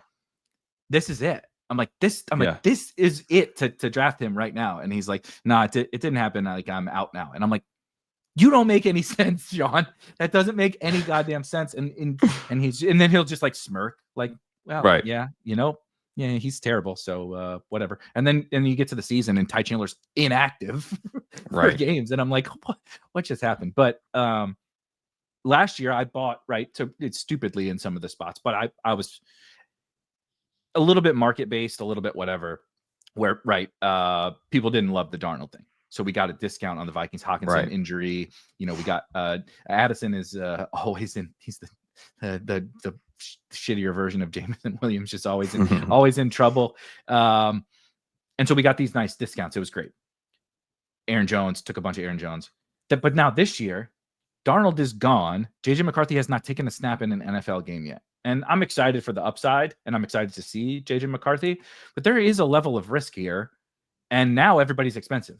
The whole offense is expensive. I don't know how many. I don't have it in front of me. How many Viking stacks I've drafted? It's not a lot. It's not a lot. I probably have a bunch of. I don't have that many. I probably have teams with Jefferson and Mason because I like both of them. But like, I'm not targeting Hawk really. I'm not targeting Addison. Exactly to your point. And McCarthy is just another guy amongst a sea of quarterbacks that I like. By the way, I said Chandler couldn't beat out Jones. He couldn't beat out Madison, and that actually makes a lot more sense why Sean was completely out. It was Madison, and and I can't believe that I was so. We're all stubborn sometimes. I was being very stubborn, clearly. Can I throw out one more in this kind of general vibe? So we're Broncos. I'm not saying this is the order. Broncos, Cardinals, and Vikings. Vikings. You also threw out Packers. I think you're probably in this general range. Yeah, go ahead. Sorry. This is hard. I hate that we did this now. This is difficult. The Bucs are a team I don't find myself like stacking that much, because you could do Evans, Godwin, and then, but you're like, I don't know. I don't tend to love that. In some ways, Evans' upside is like Godwin never returns to full health, Yeah. And Baker, I think, is a tad bit expensive. It's kind of that Bo Nix thing where you're like, I don't hate this play, but why do I have to make it right now? Why can't I wait to kind of the middle to the end of the window? His ADP is 91.9, and it's like Caleb is 109, Dak's 114, May's 119, basically 120. Goff's 117, Herbert's 125, Love's 128, Lawrence 134, Stroud 136. Like, I just don't really care to prioritize Baker above those guys. And you really have to. I mean, he goes ahead of Justin Fields. He goes ahead of Kyler Murray. He goes just behind Patrick Mahomes. So to actually complete the stack is somewhat difficult. It is similar to Bo Nix, but Bo Nix is 98. So he's even a little bit cheaper. I like Ibuka. I like Bucky. I honestly like Rachaad White because he's so cheap and you get the contingent value. I don't mind Otten when I need a tight end. I try not to be in a position where I need Otten, but I like him a lot more than going down to like Mason Taylor and Theo Johnson. Yep. Or Dalton Schultz. So he's like in his own kind of tier of, I'm almost screwed, but Otten what can you're maybe save me. Plays every snap. If somebody goes out, he can inherit. He can take on shoulder a little bit more burden. Hopefully, catch a few touchdowns along the way. Yep, exactly. So, I don't take Jalen McMillan like hardly at all because I think he's so boxed out, and not a good sign that they drafted a first round receiver after. You don't think it's not good? No, that's bad. Somebody asked me today on the show. I did a draft stream. We're recording on Friday. How toast is Jalen McMillan? and I was trying to come up with like what on a scale of 0 right to like you didn't put it in the toaster at all till it burned your house down. Like how toast is Jalen McMillan? I'm like much closer to a house fire than to the uncooked piece of bread for sure. For sure. Yeah. So I'd throw them in the mix. But I think, what do we say? The Broncos. My vote is Broncos next. I think. Yeah, I think 19. I think it's probably Broncos. The Cardinals thing has me so flummoxed because I've like, and maybe this is just, I have enjoyed this on one hand because it's pointing out some potential flaws in my process. Because there's teams I stack a bunch that we have like, we're like talking through, and I don't necessarily love or we're pointing out some things. And the Cardinals thing, it is just, they are. I'll keep making this comp until people get sick of it in September. They are a modern day NBA team trying to play without shooting 3-pointers. Like they are a bunch of big, slow. They're the most athletic player on their offense is their quarterback, and he hasn't been running lately. And so maybe he will, right? Maybe he will. But it's like they got a bunch of 4'5", 4'6", 40 dudes. Probably the most athletic guy on the offense, sans the quarterback, is the tight end, who I love, right? But it's like I'm paying for. I have to, it's not like I'm getting McBride in the 5th round. It's not like I'm getting Marv in the 5th round. Like they're 3rd round picks, right? So it's like, and Kyler is a discount from Baker, but he's not a discount from all the other guys. It's bizarre, but also I'm like, well, when I get Trey, maybe I have Chase. I'm like, oh, let's toss on Trey Benson. Let's toss on whatever. It's a tricky one because I see the upside, and maybe I'm being stupid and blinded by the correlation aspects of it. But I'm like just not that bullish on their offense overall. But it is very much like I guess the one piece of pushback that I'd have is that I do think Michael Wilson is an okay pick because he's just like a locked in starter, and you can. I don't think he's bad. Yeah, so you have like if you go McBride, you get Kyler. I think Connor's fine. Mm-hmm. I want more kind of in the late 6th, like paired with, and it doesn't tend to happen. He tends to go before, but if you could get like McBride and then Connor and then Kyler, and then you tack on Michael Wilson, that's pretty fun to me. So that would be it's a little bit different than the Jets where there's not that wide receiver 2. There's nobody. Yeah. There's nobody. Now obviously the Jets we've already, so it's really them versus the Vikings and the Bucks. I guess it's just these teams are actually fun to stack now. So I'd be fine if you want to do the Cardinals. I'd be fine with that. We've reached the point where like we're gonna stack all these guys. Everybody's pretty fun. Everybody is reasonably fun. We're splitting hairs, of course. That's what you have to do to create a list. By the way, Rob and I started a Monday night show, and this coming Monday we're doing your favorite athlete at every jersey number from 00 to 99. I don't know why we're doing this, but he's all fired up about it. And I got some homework to do before Monday. I didn't realize this job required this level of homework. I thought I just got to draft some best ball teams and hang out with my friends. And this motherfucker's got me doing goddamn, who's the best number 39? I don't know. What the fuck do you mean? I gotta come up with 101 players. That's ridiculous. Let me throw out 2 more teams before we do the Cardinals, because I think they're at least in this range. Yep. They'd be the Bears, who you've been kind of hinting at. You probably need to talk about soon. Caleb is a good pick, but I think Loveland is a little bit overpriced because I think he's going to miss the start of training camp and will fall. So this is not the time to draft a bunch of Loveland. I think Moore is a scary ass pick. Love that, Ben Johnson is taking him aside and saying this body language has to change. That seems like a great story in June. Definitely getting off on the right foot with the new head coach. Rome Odunze, I am not drafting much at all. I want to believe, but I guess I don't. It's just tough. I'm worried that he might be, kind of in this like Romeo Dobbs kind of like, what are you bringing as far as like playmaking? I'm starting to get a little nervous. Yep. I think we're putting a lot on the Ben Johnson breakout. Like, what if we talked about this, in our things that could break fantasy? It's like, what if the secret sauce in Detroit is Dan Campbell?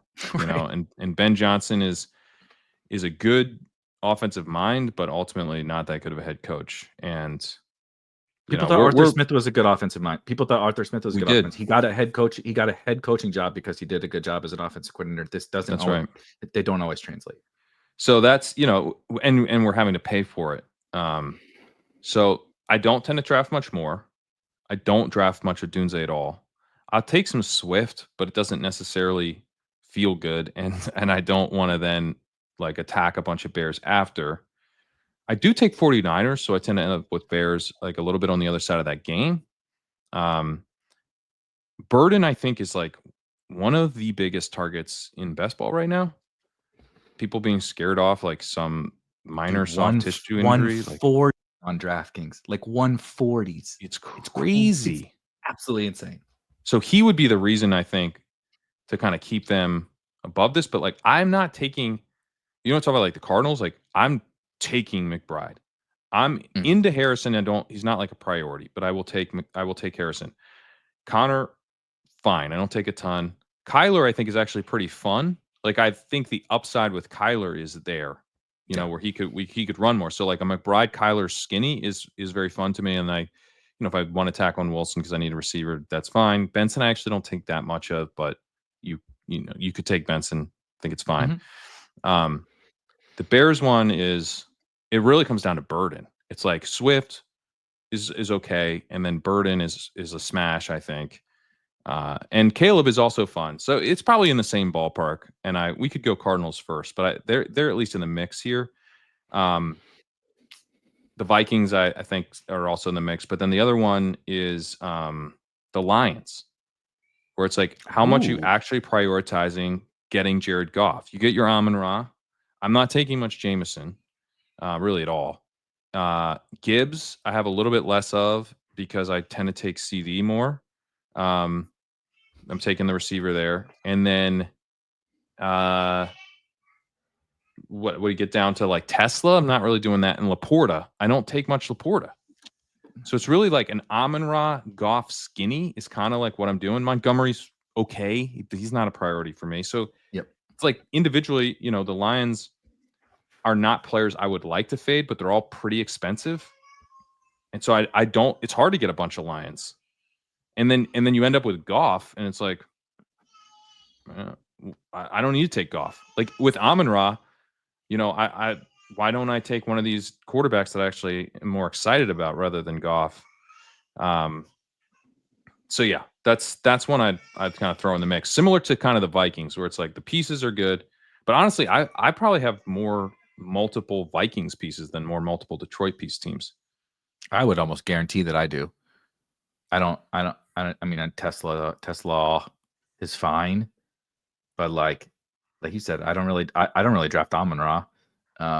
He needs to fall from, like, I just like the other first round wide receivers, but it's not a knock, right? Oh, God forbid I have the guy as the 13th best pick or whatever in fantasy. It's not a knock. I think it's like Nico. I'm kind of into Nico over him at this point. Yeah. And I'm taking some Gibbs, but it's like I'm forcing myself to do it. Like if you use my own rankings, you would not get that much to Jahmyr Gibbs. I have him 7th or 8th or something like that. And so, but it's a forceful thing. I just, have some reasons, to take him. But the Lions, right? That I think that's the big thing that goes into this that gets lost is people will say like, well, it's the whole like Lions go Burr, right? That's like that's why you would rank them high. You would just say, well, the Lions go Burr, they're going to score a bunch of points, which is like true, but well, Ben Johnson is gone. So on the flip side of the Bears thing we were talking about, right? They lost Frank Ragnow and they lost Ben Johnson. They'll be fine. Like no one's saying they're going to all of a sudden plummet to a bottom 10 offense. But like, there's just like when you factor in the price, like Amon-Ra wasn't like as good as these other top end wide receivers from a fantasy perspective last year. He's elite. He's awesome. But it's like 2 Lions in the first round, a Lion in the 4th, a Lion in the 6th, and then their quarterback hasn't run for more than 10 yards in a game in, since he was in middle Yeah. school or whatever. It's like, and then there's not a soul cheap, right? We don't like, No we're one's just cheap there's other not than one. Tesla. Yeah, and like, okay, cool. Because the Like, running back 2 goes in the 6th. right. So you're not getting anyone. Yeah. And like Tesla was unplayable in college football at DFS. So like, God forgive me if I'm not excited about him in, he's been cheap as a college asset. He's also cheap as a pro asset. Like the entire offense is off the board by the end of the 7th round. There's someone in our Discord, goes by Moxie, that is doing something this year that I thought was fascinating, actually. So we all pick, like, from a how you identify fades in best ball, right? And people, what I do, what all of us pretty much do, is go through and like player by player, and we pick out, right? Oh, this guy shouldn't go in the 3rd round, right? This guy shouldn't go in the 6th. This guy's a bad pick here. I don't like this prospect, right? Whatever. And there's no like correlated reasons generally. And he's like, what if you pick he's calling it the Manhattan Project, which is hilarious. But like, what if we pick our fades by team, right? And like, you may like some of those individual players, but for reasons, and one of them that he was identifying was the Detroit Lions, and it was the price thing. Yeah. The whole team's priced up. It was like, everybody is expensive. So if I fade the Lions, I'm getting overweight like a million guys in the first 6 or 7 rounds. And like, sure, the Lions are going to have big games, but they better, right? They better have big games because they're all so expensive. Like, what happens if they don't? What happens if they aren't quite as good? They're going to be good, but like not quite as good. It's like, that's a huge win. You just wiped out all those picks and got yourself onto all these other things. And so I think the price thing is pretty fascinating on the Lions. I can't put them lower on the list than a couple of these other teams we're talking about here, but I think they're going to be up very soon, coming up here very soon. So I'll throw out one more that you're not expecting me to in this general range, which actually would be the Patriots, who I think I want to take.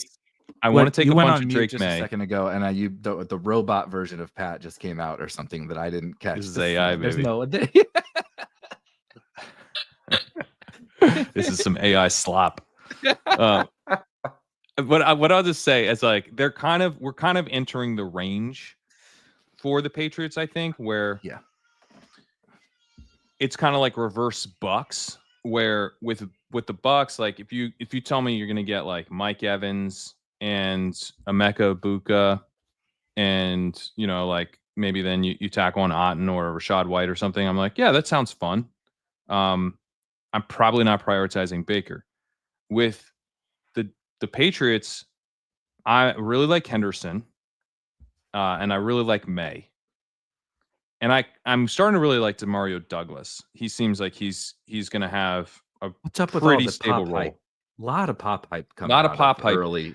But I think that's important because he potentially was boxed out. If you think about Diggs, Kyle Williams, and who am I? Oh, yeah, like Mac Hollins and Booty could kind of play like the X role. Mm-hmm. Like they're like your like big downfield dude. What Booty was doing last year, what Hollins was doing for the Bills, kind of splitting a role. Yep.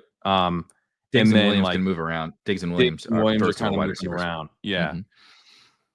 But I think that Pop has probably solidified himself as the starting slot, at least to begin the year. And then it's like that might be the cornerstone of everything. And then kind of everyone else is figuring out, besides Diggs, who will have a clear role. But now maybe that means that Kyle Williams is competing with Diggs, or trying to displace Douglas from the slot, or maybe trying to be good enough to where a 3 wide receiver set of Williams, Diggs, and Pop works. So I'm trying to, but Douglas is so much cheaper than Williams that I actually am pretty into Douglas now. But Williams is not like a huge priority for me, actually. I think the downside is low enough with him that I'm not taking a bunch right now. He might fall. Yeah, it's he never plays. Like if he doesn't earn his way onto the field to start, and they're good somehow, and they're winning games, he's not going to get out there. Yeah. So I would like to feel better about his role, in which case he's really good at cost, or I would like him to fall because we don't get that certainty. You know what I mean? Like I'm kind of in this middle zone with him, so I'm not actually taking a ton of Kyle Williams. You want the price to be easier for like the, we always talk about like the late season upside. You want it to be baked in that like I don't need so much. Like if he just comes on, down the stretch, if he just comes on down the stretch. That's what I paid for. But we're paying for a little bit more than that. We're paying for a little bit more, which I get, but I'm struggling with a little bit. And then Hunter Henry, I do like taking as well, but it's like a lot of times I just take May naked. And then I'll tack on like a Hunter Henry and Pop Douglas. I'll figure it out. I'll take Ramondre Stevenson. So I'm taking pieces, but it's not like this. It's more about May. It's still just more about May, and it's more about Henderson. So they're not who I would put next, but I think they're at least in like the next general group of teams where I'm like, and I probably put like the Chargers and the Texans kind of in that mix as well. See, I like both of them a lot, and they are fun, and they stack with more each other. Excited about and they happen to play each other. So it's funny because I was going to bring I actually straight up we were going to get through these next teams, and that's when the Patriots were going to come up to me. But I do think whereas last year I would have had them very close to the bottom, we might have duked it out. We might have pulled a Hunter Renfrow versus Adam Thielen situation. I think they're somewhere right in the middle this year because they definitely don't have the most talented offense of all time. I don't think anybody would say that, but I love Travion Henderson. I'm big Drake May, and now the training wheels are off, and the coaching staff is better, and there's a lot more foundational pieces that are. I just figured I had to break the glass on the Patriots so we could. Before I was going to break it, but I didn't want to bring them up before I actually thought about. I wasn't going to troll you that hard. So who would you put here? So I was actually going to say, I think it would be. I think I just I brought up the Bears earlier, and then like honestly kind of forgot about them. I think I would put the Bears at 19. And the Broncos at 18. I like stacking the Bears more than the Broncos. I like Caleb more than Knicks. It's just like the price. You know what I mean? That's fine. Because I don't take Moore or Dunze much. So it's like Burden, Swift, Caleb. Because the Broncos offense, like, what is the upside difference other than like we're excited? I guess Burden is the game changer in that, but the running backs we like more. On the Broncos, it's like Bo Nix is going into year 2 and was actually good as a rookie on a playoff team. They added weapons. Maybe we're not quite as right. Evan Ingram, RJ Harvey, J.K. Dobbins, year 2, Troy Franklin, right? What's up with Vele? Who knows? I don't know. But we're like, just like the Bears options are sexier, I guess. But like, we're like, well, the Bears got better on the offensive line. It's like, well, the Broncos were already good on the offensive line, right? The Bears upgraded their coach. Well, the Broncos already upgraded their coach. It's really just like Odunze, Loveland, Burden, like upside case, I guess, is what would set them apart. But like, is that worth it? Because we're paying more for that. No, you're right. I think the Bears should be next because I'm not actually taking. I'm looking for cheap ways to get into the offense, but I'm not. You're forcing it because you're excited about it. Because you're excited about the upside case, right? Yeah. You're forcing it. So you agree, Broncos 18, Bears 19. You're okay with that? Yeah, I'm good with that. I can't believe it because I remember, when the offseason and everything all started to shake out. I think we all were. You're excited, right? You're like, oh my God, Caleb's got Ben Johnson and the offensive line, and oh my God, and then as the draft cycle is going on, I'm like, well, everybody's so goddamn excited. I'm never even drafting these stacks, right? I have to force it. Caleb falls a little bit, and I'm like, okay, I'll do it, and I'll look for Burden later. And that's not like a top stack. No, it's not. No. So now we're on to we took Arizona. I like New England better than Arizona. Yeah, I do too. We could do Arizona here. It's a pretty thin stack. It's like Arizona, New England, Detroit, Tampa. Tampa. I think Arizona is pretty clear here. Okay. Arizona. See, now we're into like, I'm like excited about all of these guys. So it is tough. So maybe that means I think Detroit would be next for me. I think it means it's the Lions next. Yeah. Or Minnesota. Or the Bucks. I think I like the Tampa stack more than Detroit. Okay. I really like Ibuka, and I also really like Godwin. You mentioned the Otten thing is nice. Yeah. Having extra There's lots options of pieces. Like Rashad later. I like Sean Tucker in the last round. Yeah. Like it's just like I got options on like if someone wanted to come in and say, no, you're wrong, Jalen McMillan isn't fucking burnt toast, then like sure, go for it. Whatever. He scored 8 touchdowns. You do have options last year. So I just think I like them better, which would then pit them against the Vikings, which is also hilarious because Lions Vikings is a week 17 game as well. If you have the Lions, and if you have, I mean, there's no way you would do this, but let's say somehow you started JJ Amon-Ra. Are you like, all right, this is the only team that exists in this tournament? Am I gonna which side of this am I gonna prioritize? I'm gonna do a big game stack of this game. Which side would you prioritize? Probably McCarthy. Probably McCarthy. What a sick, twisted game we're playing here. That's ridiculous. He hasn't taken a snap in an NFL game, and he's only like 2 rounds. Maybe that's wrong. Maybe that's stupid. I think I'd prioritize the Lions. Goff? Yeah, I think I would like make the next thing I would. What would your dream team then be if you somehow got right? Which of course I wouldn't. Superflex. You're playing in the Superflex tournament. You can't get both Goff and McCarthy, but you could get Jefferson Amon-Ra or Jefferson Gibbs. Yeah, I would probably tack. I would tack on Addison over Montgomery. I still wouldn't. I'd be, honestly, I'd be like, I'm not ruining this with a Jameson Williams reach, so I'm not doing that. I would take Addison. I can't wait for JMO to score like 50 to rip my face off. He honestly might. There's a good chance he does.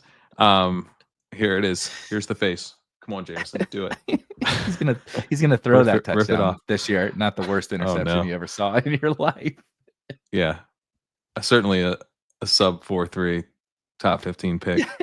Couldn't possibly. The Dan Campbell won't shut the fuck up about how awesome he is. I like him in FFPC. Okay, he's cheaper there. Yeah. Oh, here we go. The typical caveats. I prefer him in my Yahoo home league. He's better in managed. He's better in managed. I think it's probably the Lions. It's probably the Lions for me. You would take the Lions, which means the Vikings are. No. I'm saying the Lions would. I would probably stack that team with Vikings. Because Addison over Laporta, like Addison, you can get the cheap running backs. You can do a Mason. I think I would if you gave me both, and I'd also be like, I got JJ. Like it's running through him. I'm making more of an effort to get JJ. I'm kind of breaking ties to Nico over Amon-Ra and underdog now, where the ADP is really close. So yeah, I think the Lions are the next team. Then Bucks, Vikings are the other two that we've talked about here, and technically the Patriots. I think I'm gonna put. I can't believe I'm the fucking one saying this. I think I'm putting the Patriots above. No, I would too. I put the Patriots above the other two. I would say maybe the Vikings go here, and then the Bucks. Bucks. Yeah, I don't like paying for Baker, but it is kind of fun to just be like, I'll pay up for Baker, and then you stack up. You do like a bigger stack. You don't feel bad when you have the Bucks stack. It's just it feels awkward to click Baker at like pick 90. It does. And Evans is just like whatever. Yeah. I feel that way about Bucky too, honestly. Like I know Bucky is like really good, but it's like second round just feels like I'm just getting like I'm not getting. You remember when we talked about like HN last year, and maybe I'm not squinting hard enough at Bucky, but like HN last year was like this clear case of, oh man, we're really paying a lot now. But it's like if you combine the efficiency with the volume, you get the 101, right? It's like, when you broke it down that simple, it's like, oh shit, yeah, okay, this guy who hits home runs like crazy can catch the ball, blah blah. With Bucky, it's like, can I get the crazy volume and the efficiency from him in this offense that we're all kind of like, we like it. I don't know. I struggle with him. He just seems like fine. Like I don't dislike him, but I don't love him either. Yeah. I feel similarly. Like that the guy I'm prioritizing at the 2-3 turn right now is Rashee Rice. And if not him, McBride. Better prioritize him right now because he ain't gonna fucking be there for very long. He's not gonna be there very long. That's what I'm doing. Yeah. Also, he's a great pick. He's an awesome pick. He goes in the middle of the second now on drafters, like ahead of ahead of JT, ahead of Bucky, ahead of T, ahead of all those guys. Yep.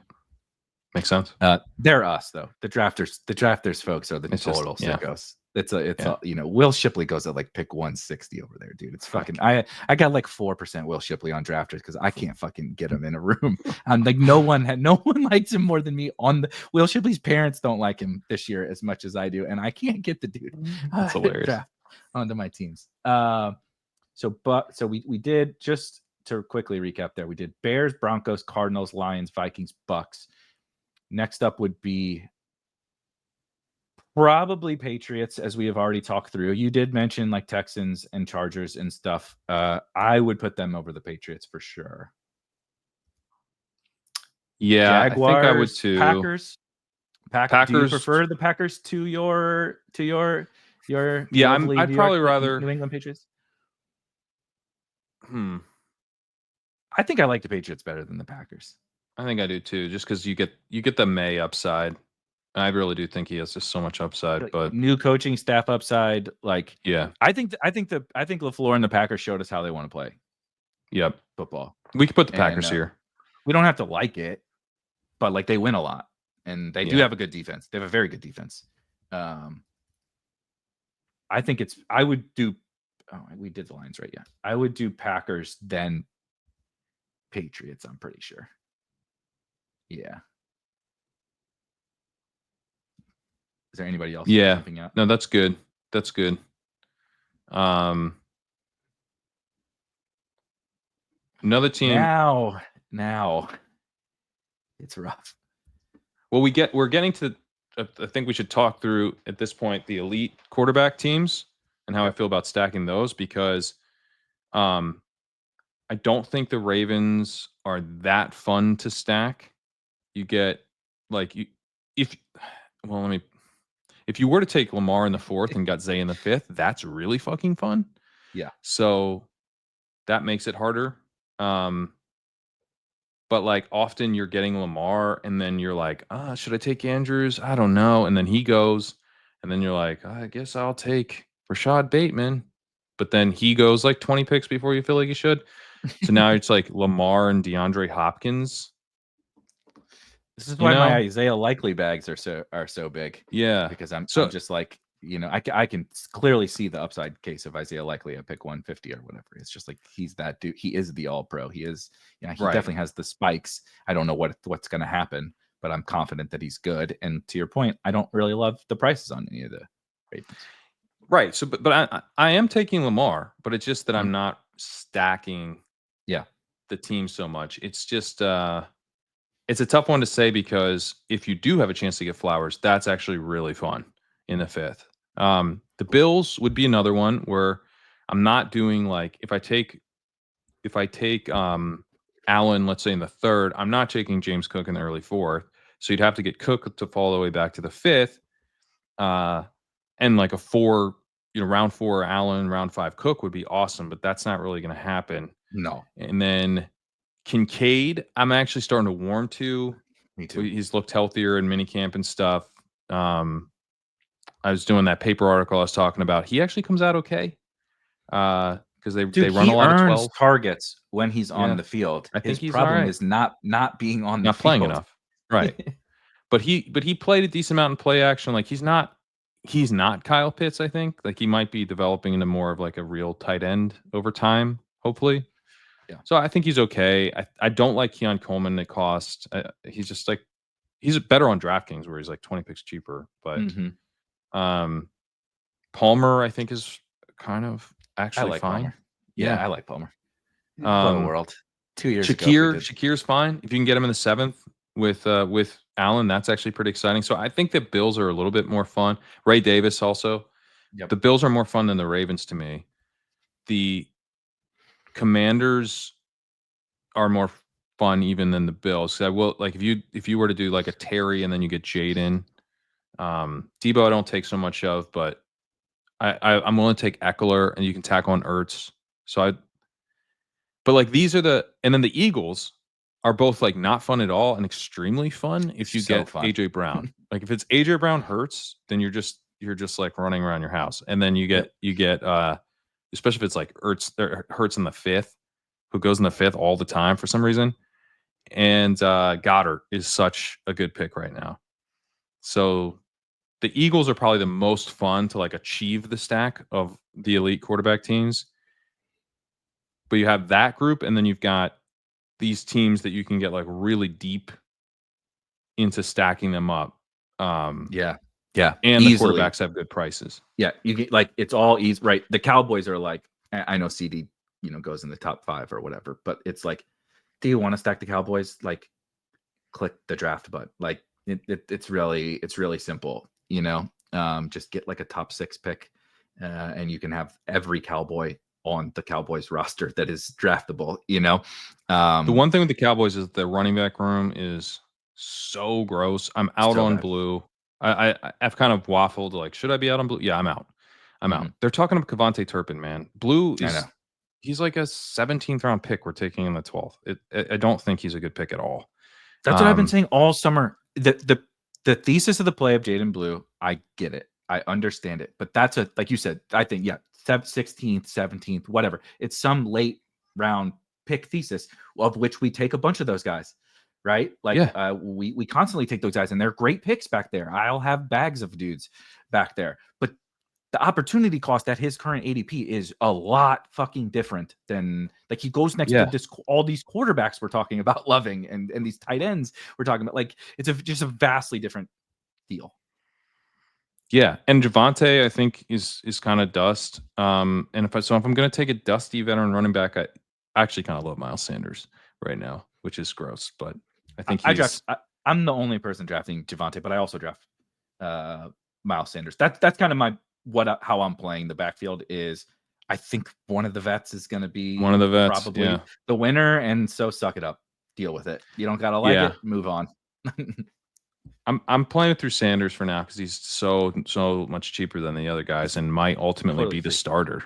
I take them both. Yeah. So that's that. If that part was more exciting, then they would be like in contention to be the number one. Like they're a really fun team to stack. But the backfield definitely hurts. The Chiefs, I would also say the backfield hurts. I do not like taking Pacheco. I think I could certainly see him paying off, but like there's now like I do wonder. Brashard Smith I like as a flyer, but Hunt's still there. Yeah. And it seems like he's going to make the roster, and it's probably down to Smith or Eli Mitchell. So annoying that Hunt. This would be smooth if Hunt wasn't there, because we'd have Brashard and Eli Mitchell, and you would kind of clearly see how this all works, right? With Pacheco and those other two. But with Hunt in there, I don't really know what's going to happen. It's rough. Yeah. And I don't want to take flyers on Hunt because he's clearly washed. But he like hits the hole. So they're like, well, we can, if we're around the goal line and we need, basically a fullback, we can hand it off to Kareem Hunt. Carson Steele washed out as their fullback. Hunt's Andy Reid's Randall Cobb, right? It's just like keep on coming back, brother. Like we don't care. Keep on coming back. Yeah, so that hurts them a little bit, but they're obviously a really fun team to stack through the passing game. So the team stack element. The team stack element. There are a couple teams like the Texans, the Chargers. You do get that with them. The 49ers. So I don't know. I kind of torn on what team to put in. These are all really good teams to stack. Does anyone jump out to you? I got one that you didn't mention. That's probably a hot take. But it has mostly to do with, remember our Lions case, and then some, is the Cincinnati Bengals. I think they're the number one. You're crazy. If you push Burrow to the 6-7 and you get it, but what is better than that? So here's why I'm saying that you have to. The way in which Bengals stacks are drafted is so like there are thousands upon thousands upon thousands of the exact same, like, right? They go on this. It's all push mapped Burrow, out. man. I push Burrow.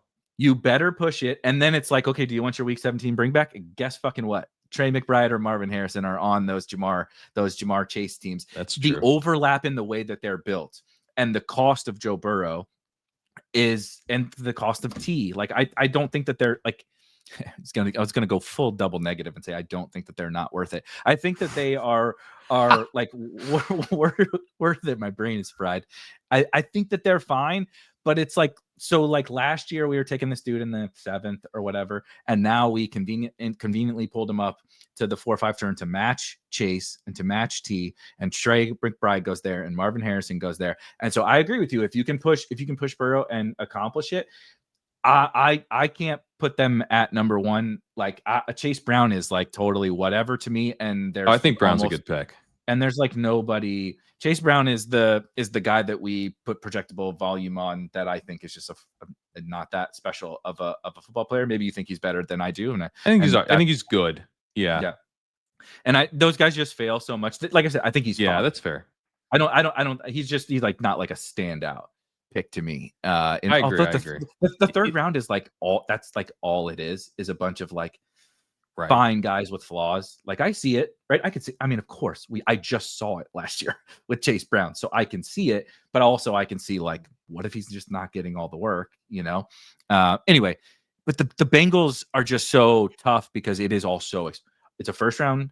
It's the 101 first of all, so you better get the 101, and then. Okay, you won it. Guess what? You and all the other fucking slappies drafting T with Chase at the 2-3, and then guess what else those slappies love to take? 4 or 5 turn Joe Burrow, right? It's like, so you better. That's get him why at the pushing 6-7. it. If you push it and get it, it's so fun. And like, if you do the Chase Higgins, I have one of these. I gotta find it, but I have a Chase Higgins where I pushed Burrow and got him, and I don't know, man. Like, there's just not a lot much better going in fantasy football than if you pull off that double stack. I mean, that it's just so good. It's like so good. Somebody in our Discord the other day was like, I forget where he was in, like, North Carolina or something, like drinking a fucking Natty Light and being like, there's just nothing better than this. And I'm like, I can think of a few things better. But imagine that, and then you push the Burrow stack. Here, I found the team. So I got. Okay, I'm actually curious. It's not the double. It's not the double. See, I think it's because it can't be the top stack because it's not that simple. But it's the bring back. So I got. You're gonna like this team. All right, I'm gonna bring up the board. Okay, so I went Jamar Chase, Trey McBride, Rashee Rice.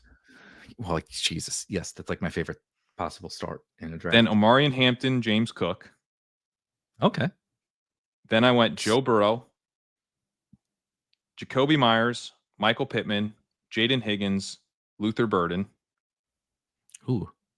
Then I went Justin Herbert, pairs with Hampton. Kind of wish I had Harris instead of Higgins, but whatever. I was just gonna say, if you took Trey Harris instead of Jaden Higgins, you would have. I would have told you. I think Higgins is a better pick, though. So it's all right. It's okay. And it's the bring back. Okay. Sorry, I forgot how much you love Harris. I know. Trey Harris. Then I went J.K. Dobbins, Quentin Johnston, Rico Dowdle, Mike Gesicki is my tight end 2 with McBride to go with Burrow. Michael Wilson. You can't put 2 tight ends in the same week 17 game. This is dead. Michael Wilson, Brashard Smith, having a little fun there, and then your boy, aren't you into Taj Brooks? Yeah, of course, I love Taj Brooks. So Taj Brooks to cap it off. Taj Brooks is the best reason for putting them high on this. If I took Trey Harris instead of Higgins here, this would be your favorite team you've ever seen. You even turned a Jacoby Myers, Michael Pittman team into a good team. This is a fun ass team. It's a great team. It's a Burrow stack right here. You love it. It's a great team. I'm not denying. We're talking about a top 10, probably top 5 stack. I'm just saying they're not fucking number 1. Okay. Well, we don't have to say they're number 1, but we just shit all over the Lions. We just shit on the Lions. The Lions fans are gonna. The Lions are 16th and the Bengals are 1st. The whole Bengals offense goes in the first 3 rounds. Yeah, no, I mean it's just to me, if you can get the stack with Burrow at pick 72, God, it's good. I agree with that's what it is. But if we don't have to. We don't have if to you have to push it to make it like the real like then fair. Fair. You know, so they're in here. They're in the top 10 somewhere. They're in the top 10, I think. But the Lions conversation made me think about them, where I'm like, well, you know, the 101, the 24th overall player, and the 33rd overall player, and like the it gets pricey. Is this the Ravens? Stuff. I was gonna float the Commanders. I know you like the Ravens, or you like the Commanders a little bit more, but it's one of those two probably. I think the Commanders, as I was saying, they're kind of fun. I was like, this isn't actually that fun. It's not that fun. They're old. I think we think that they're younger. They're quite old on offense. The running back shit is murky as hell. Like, I'm whatever with B-Rob. I'm what, but like they got like 6 backs in camp, and I'll be honest with you, I don't know who's going to make the team. They drafted Krosky Merritt in the last round. Chris Rodriguez is still kicking around. Jeremy McNichols is kicking around. They both played last year. Like, got to play in regular games. Eckler and B-Rob aren't going anywhere. Debo, I actually kind of am. Debo will fall, and I'll like him because of the whole. We've made a meme out of Debo, and then his coach came out the next day and was like, "Holy shit, this dude's fast," which is really funny. But Ertz is not appealing. Noah Brown just got hurt, and so I don't know what's going on with the third wide receiver thing. They should have to tell us what happened to Noah Brown. By the way, he got his MRI, and they don't tell us what happened. Why haven't they told us? That doesn't sound good, by the way. So like, I don't know. I think I would vote Commanders here, but I'm with you on this premise. I'm good with that. Commanders, Ravens. Yeah. The Ravens just get a natural downgrade for us, probably because of Derrick Henry also. Like, Derrick Henry goes in the first round on DraftKings, dude. Like, that's bonkers. It's crazy, man. I know. I just can't. I can't do it. He's gonna have to prove it to me for like the 6th straight time for me to believe it. Yeah, he's gonna have to prove it to me. Like, how many more Derrick guys does he have to prove it? No, you gotta prove it again, Derrick. Yeah, that's a great bit, by the way. Of like, this guy's gonna have to prove it to me again. It's like, he's 32. He has proven it for a decade. Who's the dude who pushes the boulder up the hill? Sisyphus. Yes. Yeah. So Sisyphus. Yeah, it's Sisyphus, but Derrick Henry Sisyphus, and I'm at the top of the hill going, "Prove it again, Derrick." Yeah, that is exactly. Still not exactly convinced what it is. Just push the boulder back down. That is good. All right, so we're into the top 10, and it is quite tricky here. I think I would nominate the Texans next. Last year was not so great. Last year was not so great. Offensive line still looks really, really bad. Having Joe Mixon and bringing in Nick Chubb doesn't give me the warm and fuzzies that they are going to change their ways. Woody Marks is not going to make them change their ways. I like the receivers. You can backdoor it with Noel. Schultz is viable, but risky. And it's possible they're too high. Yeah, it's possible. It's possible. I think this is a good spot for him here. Because I do think the upside is like, we were mostly right last year, and Slowick fucked us all. Right. And Tank got hurt and Diggs got hurt. And it was like, no, you were actually and Stroud's probably pretty right. cheap. Yeah. Stroud's pretty cheap. The other thing, like, I've had teams where I go like Nico and then like Hampton, or maybe like even Nico Ladd, where you're like, I kind of want to play this through Stroud. Yeah. Over Herbert even. So they're fun. I do think they're fun. I think the Chargers should probably be here. I was just gonna say, I think we just put the Week 17 bros right next to each other, because I feel very similarly about both of them. I'm excited for them. That's why they're in the top 10. But it's hard for me to put them over these other teams. Like, I love Trey Harris, so I'm naturally higher on the Chargers than I love Hampton. I love Ladd. They don't really have a tight end I'm excited about yet. And QJ is the fallback option. Doesn't exactly give QJ and Najee. So it's just hard to put them above some of these other these are the best offenses in the NFL, and then a couple breakout candidates. So, yep. Man, it's starting to get tough here. Is this where you would have the Bengals? I think I'd probably have the Chiefs behind the Bengals. If you're giving me that Chase Burrow, I am pushing it, but I would rather have the Bengals than the Chiefs. I would rather have the Bengals than the Chiefs, even at cost. Yeah. Yes. So it might be the Chiefs next. It's a certainty. There's a certainty to you have to pay, but you're paying for the certainty of what the Bengals passing game stack is. Right. Chiefs or Jags? Obviously, the Jags are cheap. I think the Jags might be number one. But they're really. I think the Jags. I've been avoiding saying it because I think if you want to talk about the most fun, you can do Brian Thomas. Let's say you want to talk about something falling, right? You take Brian. You reach a little. Let's reach a little for Brian Thomas. Pull him up into the. Oh, you know what? Let's not reach. Actually, I forgot how much fun we're about to have. The Brian Thomas falls to us in the second to the. Let's say we're out of the 109, so it's like a Malik Neighbors, Brian Thomas start. Oh God! And then we're getting Travis Hunter comes back in the 5th, and he is falling right now. You're seeing that a little bit. So this part isn't crazy at all. No, so you get now you can also do all that cult stuff that we talked about. That's fun. You get Josh Downs. He goes on this side of the board, so you're taking Josh Downs. You're even reaching a little for him in the 7th. But you get that. You get Lawrence in the 130s. You stack him up with Brenton Strange as well. You can tack on De'Ami Brown, who's like kind of a more fun version of the Michael Wilson play. And then you have two options at running back who are both really high upside. Travis Etienne, Bashaw Tootin. I don't really take Bigsby, but he's also plummeting though. Like if you want to get tanked, now's a good time. I would. Yeah. Mm-hmm. So or soon will be a good time. Soon will be a good time. And I think Etienne and Tootin are very solid picks and very, very fun picks, especially Tootin. I mean, Tootin's the way I want to play it, but on certain teams, Etienne makes more sense. Etienne can kind of be that chaperone, kind of a better version of like the Ramondre Stevenson pick. Yep.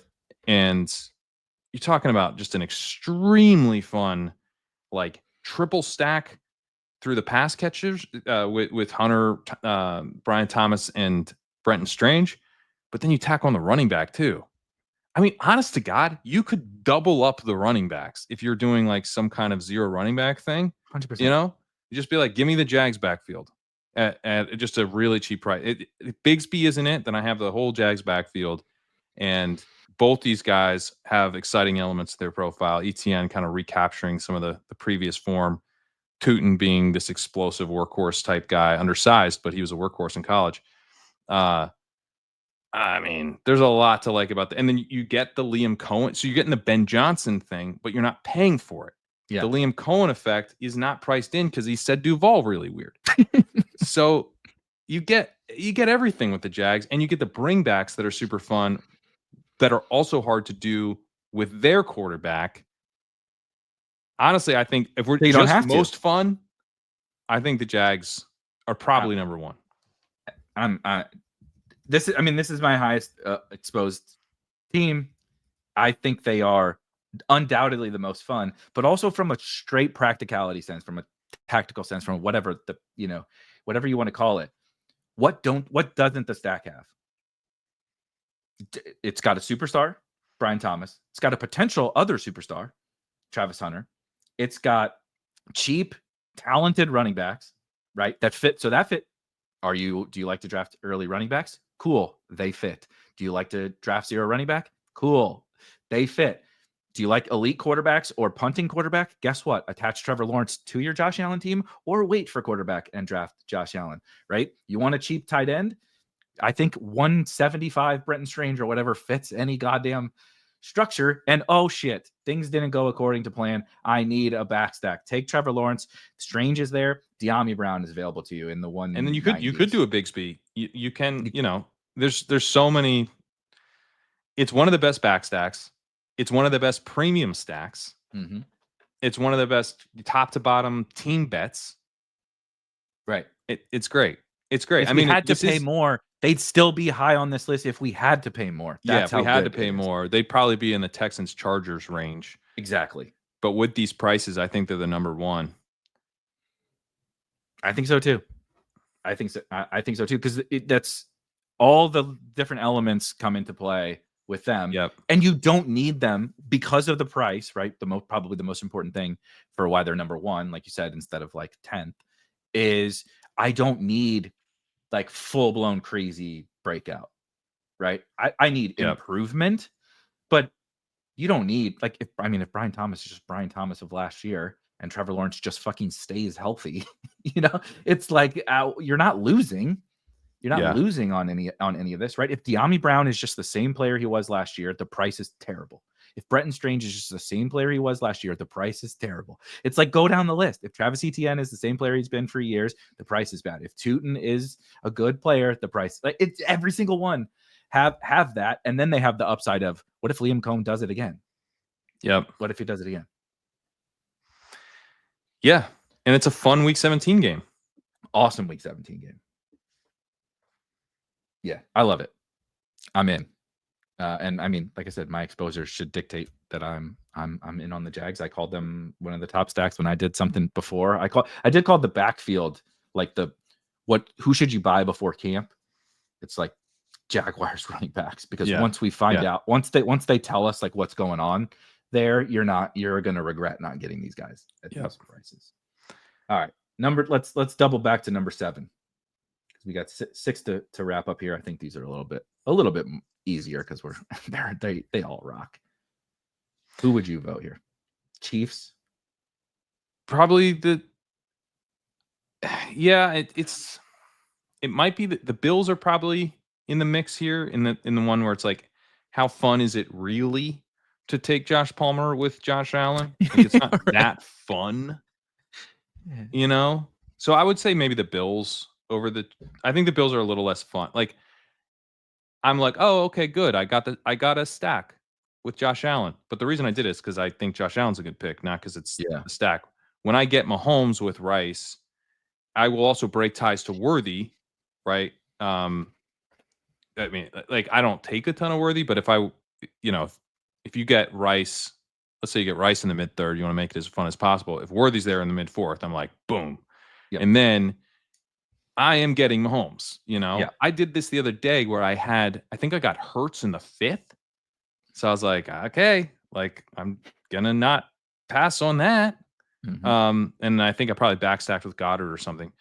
But then I got Mahomes, came around, and it's like, I probably don't need to take Mahomes. I probably shouldn't take Mahomes, but I did, because I was like, I'm getting this double stack sorted.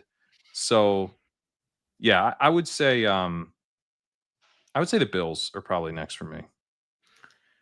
The only thing about the Bills why I might put them over the Chiefs is the prices of all those guys. And if like my Eagles case is similar to the Bills case in that, yes, for the last year and a half, they have not thrown the ball a ton, right? But what if they do? And Josh Allen, no one, maybe besides Lamar, I would even put Josh Allen above Lamar in this, can go just like straight scorched earth in fantasy, right? Throwing, scrambling, running at the goal line, push, right? And he's very bad at it. He'll do his, run to the left and stand straight up, push. But like the guy that could just go like 354 and 2 rushing touchdowns, like multiple times, because they just decide like, maybe the defense stinks or whatever. Mahomes can go scorched earth like from a passing sense, but then if Josh Allen brings along Keon or Shakir or Kincaid, right, a cheap tight end where Allen's throwing that much, and like now Kincaid's out there because they're throwing it. It's like this like cascading effect when the Bills hit. It's like the floor is great, right?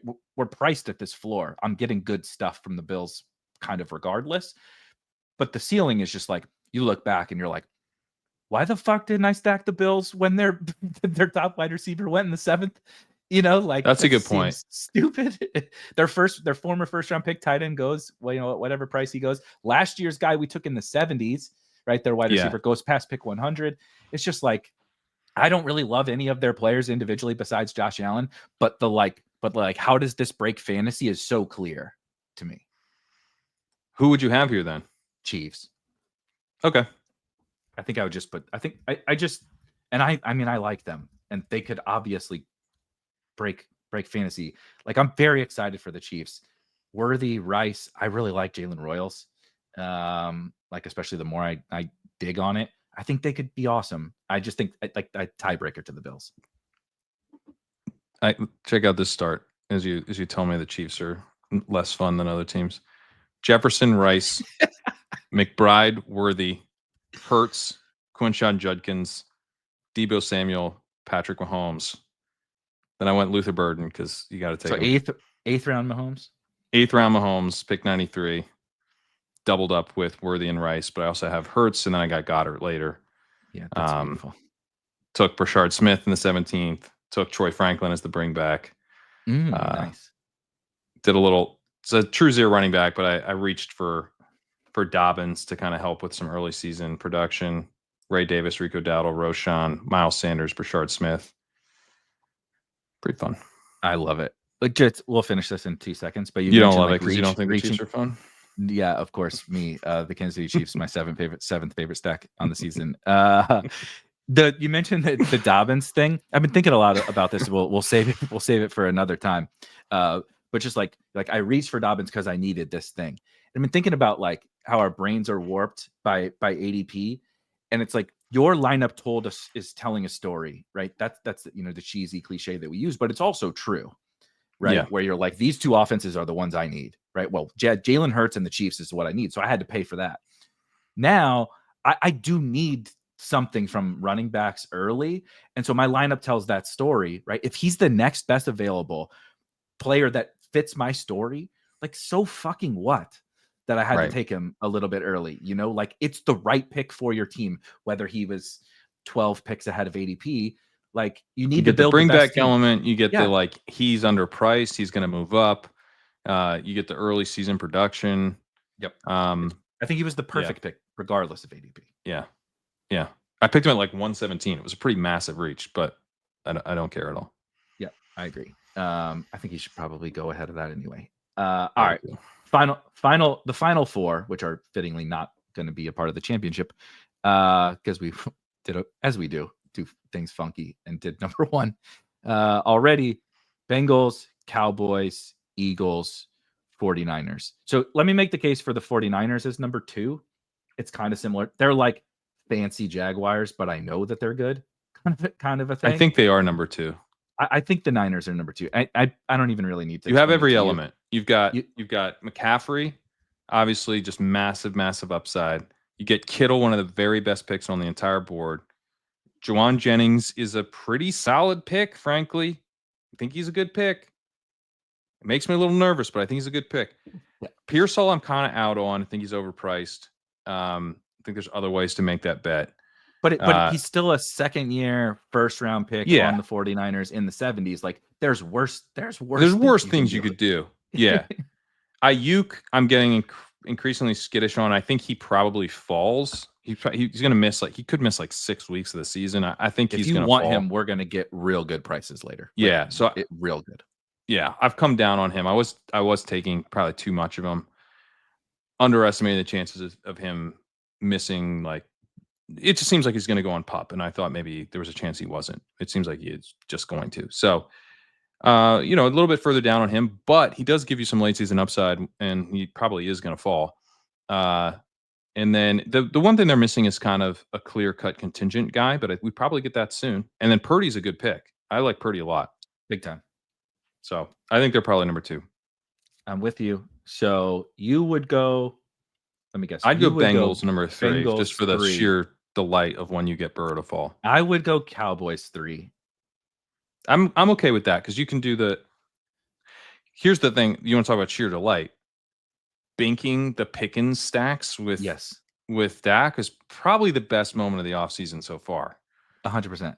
So I go look through your big boards and find your Dak, CD, Pickens teams, and you're just like, what's the like the GIFs or whatever of the guy. That's a case for them for number 2 for most fun because we've already had a ton of fun with your Cowboys stacks. But yeah, I think that they make sense as 3.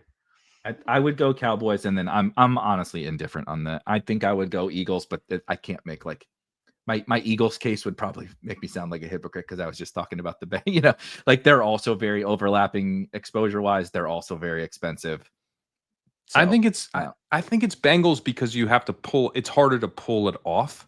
Yeah, and when you do, it's so fun. But yeah, I mean,